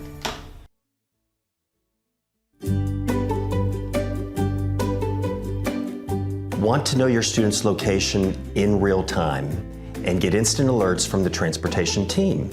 With the StopFinder app, all that information is right at your fingertips. If you're eligible for district transportation, you will receive an email with instructions to set up your account. No worries, didn't get the email? Just call us at 817-815-7900. We're here to help. Here's what StopFinder lets you do. You can track the exact location of your student's bus in real time. Get geo alerts when the bus arrives at or leaves your student's stop. View transportation schedules at any time, and send secure messages to Fort Worth ISD's Transportation Department, and a whole lot more right through the app. Getting started is very easy. Step 1, search for StopFinder in the App Store or Google Play. Step 2, activate your account using the invitation email from Fort Worth ISD. And finally, Step 3, you're all set. You now have full access to your students' transportation information. So don't wait. Download StopFinder today and travel with peace of mind, knowing exactly where your student is at every stop.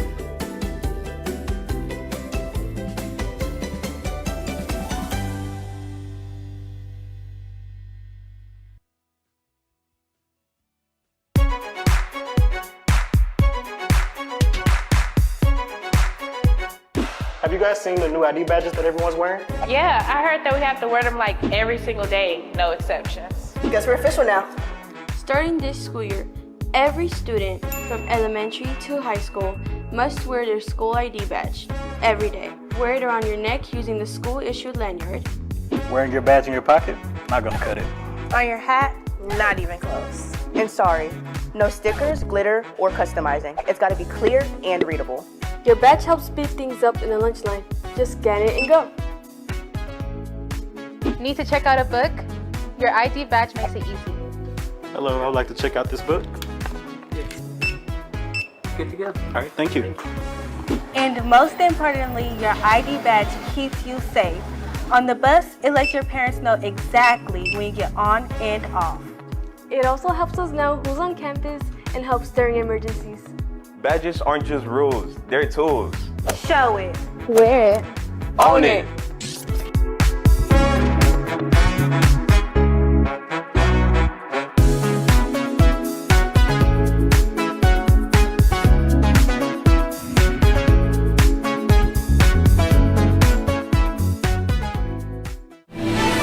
It takes a team to educate a child, from the bus drivers who safely bring them to school, to the dedicated staff who keep everything running long after the bell rings. Every role is essential in shaping a student's future. Fort Worth ISD needs you and your unique skills. Whether you're teaching in the classroom, supporting behind the scenes in IT, preparing nutritious meals, or teaming up with our classroom heroes, there's a place for you here. Apply today and start building a brighter tomorrow for yourself and the students you'll inspire. Because Fort Worth ISD is where the best begins.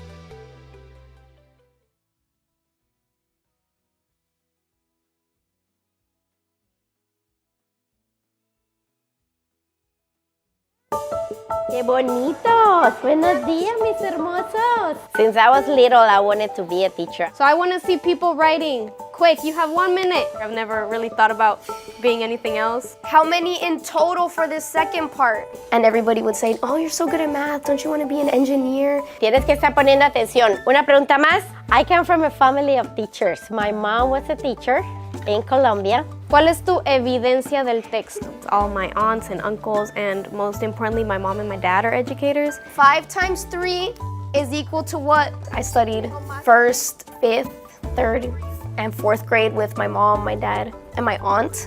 I think it is a blessing that my sister is literally my team member, and my mom works at the school too. So it's something that I'm just so happy to come to school every day because we work in such a good team. It's such a good environment.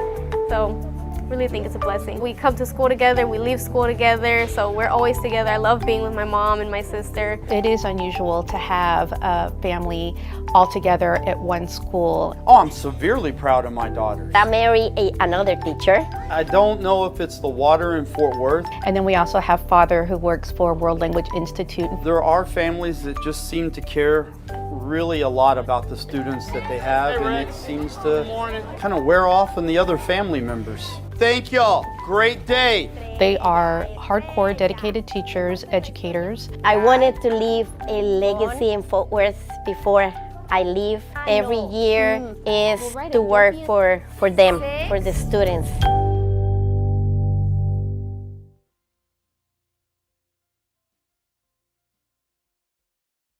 Let's go.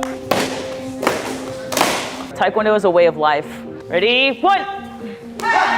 And what children and athletes and teenagers get out of this is the discipline to do great things amongst other peers, be leaders in the community within academics and sports. The kids that do Taekwondo in dojos like this, you can tell they're the quieter kids that are able to listen and get their work done quickly. Makes me way more focused.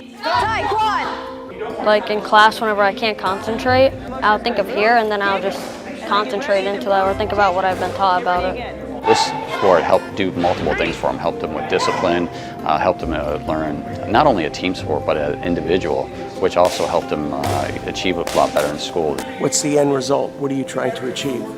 On Sports Illustrated front page. It's a tough competition. It's been going on for over a month now, and so the ultimate thing is you get a spread inside of Sports Illustrated, $25,000, and branding with Colossal and some other great charities that are out there. I think that when you're putting together your mind and body, it's a whole entire spiritual experience for them to learn, and I think that they're able to take that and persevere in many other things that they have in life as well.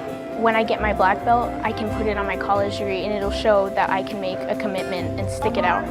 To be able to persevere through the things that they need to, whether it's academics or other sports, but self-confidence and perseverance are the top 2 things they learn. And then we're gonna go low high here.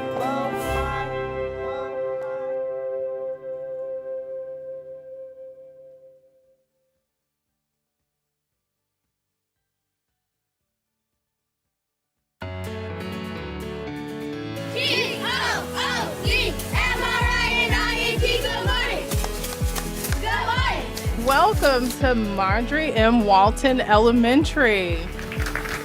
It's a place for the community to rally behind, and rally it has. We are truly blessed to have an incredible support system that chose to invest in our future years ago with a bond package. This is a very special day because this is the start of something new that will make a big difference for our students like us and for many kids in the future.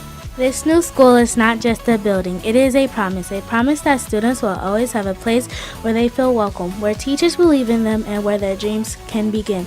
1, 2, and 3. Congratulations! And it's a really good morning because of moments just like this, because we're walking up and we're seeing awesome students with their talents on display, their intellect on display, and we're actually doing something substantial for them. You young ladies here, you fill this school with passion and laughter every day. And we are just so excited to be able to give this community a new campus. So I want all the adults here, this is our why.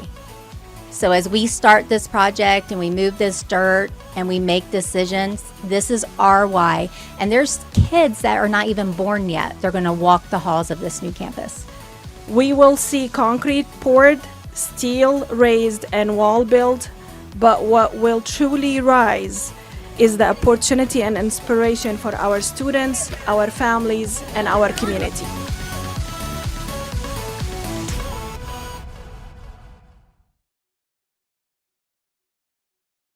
I believe we're not just in the middle of a literacy crisis. I believe that we're in the depths of a literacy crisis. And so I would like to sound the alarm. Can, okay. Read to Win is more than a reading program. There you go. It's a passion. Yes. Passion to help young learners attain reading grade level. Very good. Training an adult to sit with them for 30 minutes to develop the fundamentals of literacy.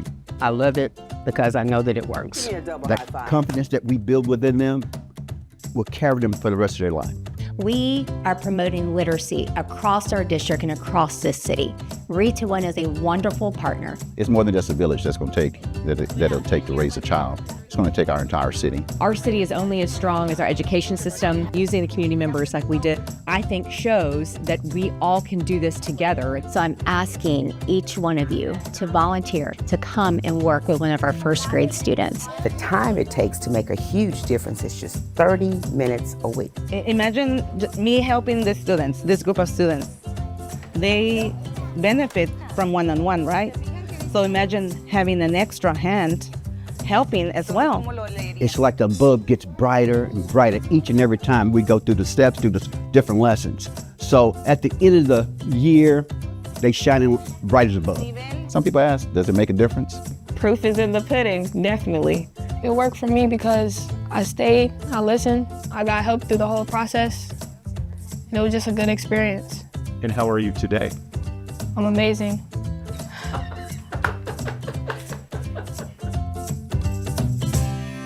If you love children, and if you can read, then guess what? You become a Read to Win adult reading coach.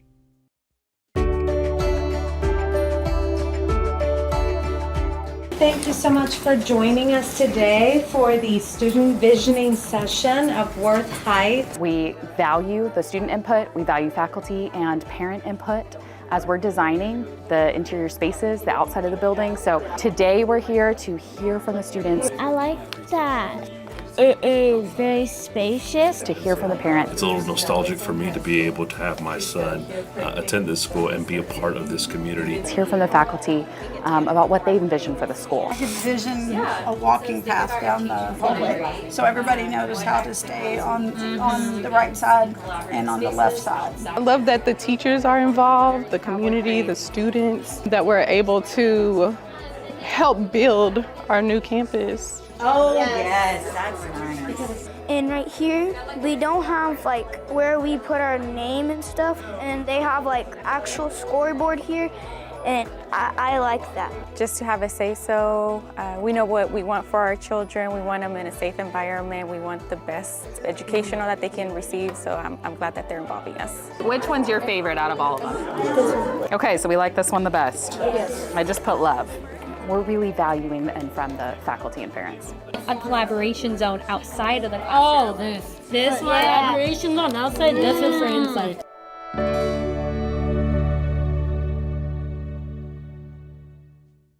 Fort Worth ISD offers your child the start they deserve. We help your little one build a strong foundation focused on academic and social-emotional skills, one that prepares them to explore and maximize every opportunity.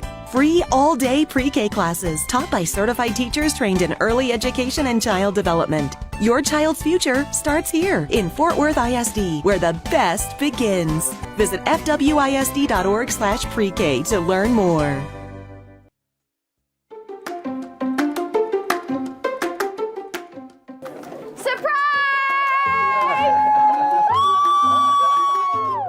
What we love so much about Coach Gonzalez, it's really several things. First of all,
In accordance with the open meetings law, the board opened the meeting at 5:36 p.m. with the quorum present.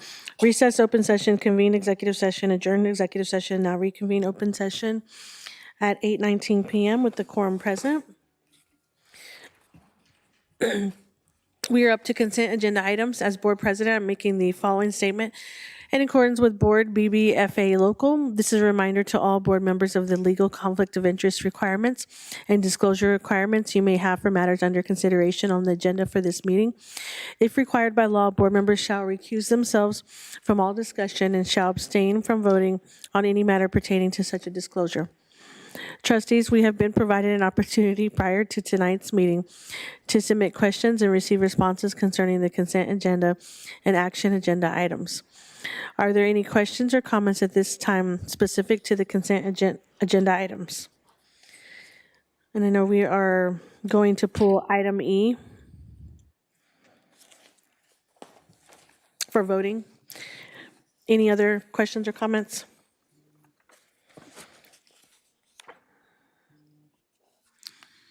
Do I have a motion accepting consent agenda minus item E? Do I have a second? Any discussion?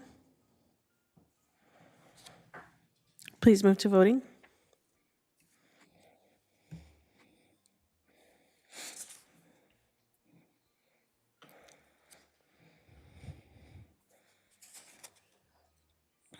Motion passes 6-0.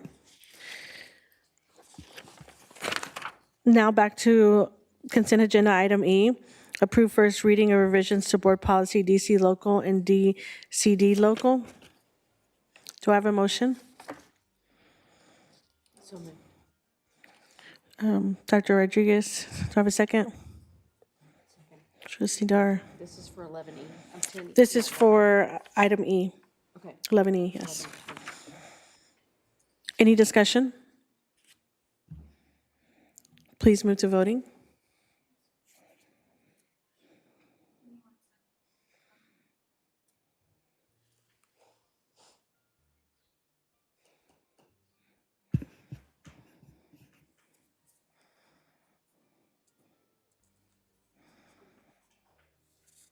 Please move to voting.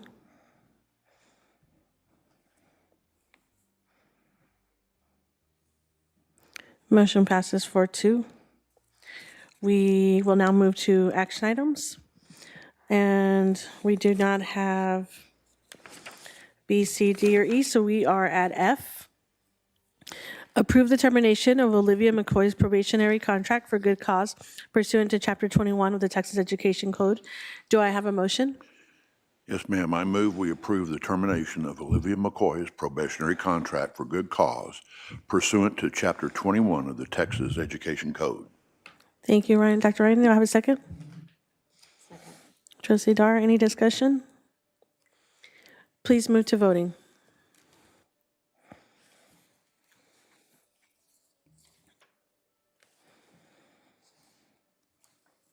Six zero, motion passes. Next item is G.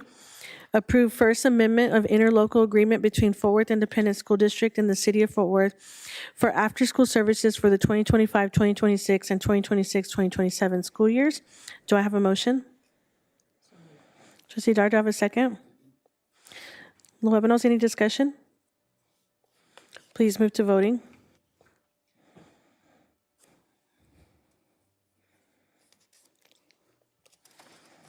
6-0, motion passes. Next item, H, approve Second Amendment and second renewal of interlocal agreement between Fort Worth Independent School District and the City of Fort Worth to provide after-school services at multiple sites for the school year 2025 and 2026. Do I have a motion? Luevanos, do I have a second? Dr. Ryan, any discussion? Please move to voting.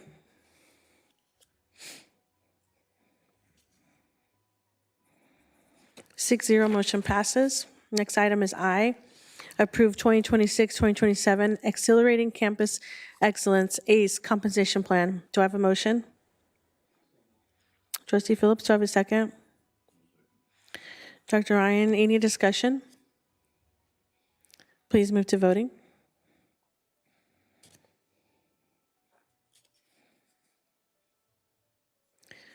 Five one, motion passes. J is the next item. Approve amendment to the contract for the owner's representative for program management services for the 2021 capital improvement program. Do I have a motion? Trustee Dr. Ryan, do I have a second? Trustee Phillips, any discussion? Please move to voting.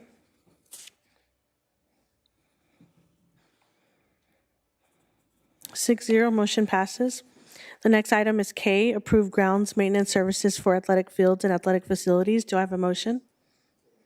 Trustee Phillips, do I have a second? Second. Trustee Dar, any discussion? Please move to voting.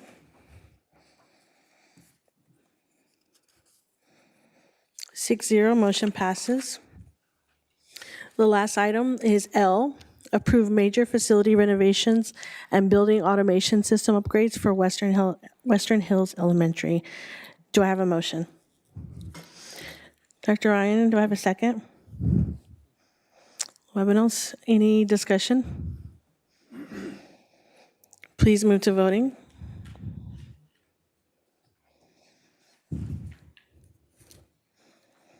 Six zero, motion passes. I have a quick comment that I would like to make before we adjourn. This School Board Recognition Month, I want to thank my fellow Fort Worth ISD trustees for their tireless service to our students, families, and educators. You serve not for recognition, but out of deep commitment to this community and its future. Each of you knows the needs of our students and families better than anyone else in Austin or anywhere else, and represents the values of the community we were elected to serve. At a time when local voices and local leadership matter more than ever, your willingness to stand up for our schools, our students, and the principle of community-driven elected governance is both meaningful and necessary, and I'm grateful to serve alongside each of you. The time is 8:27 p.m., and the meeting is adjourned.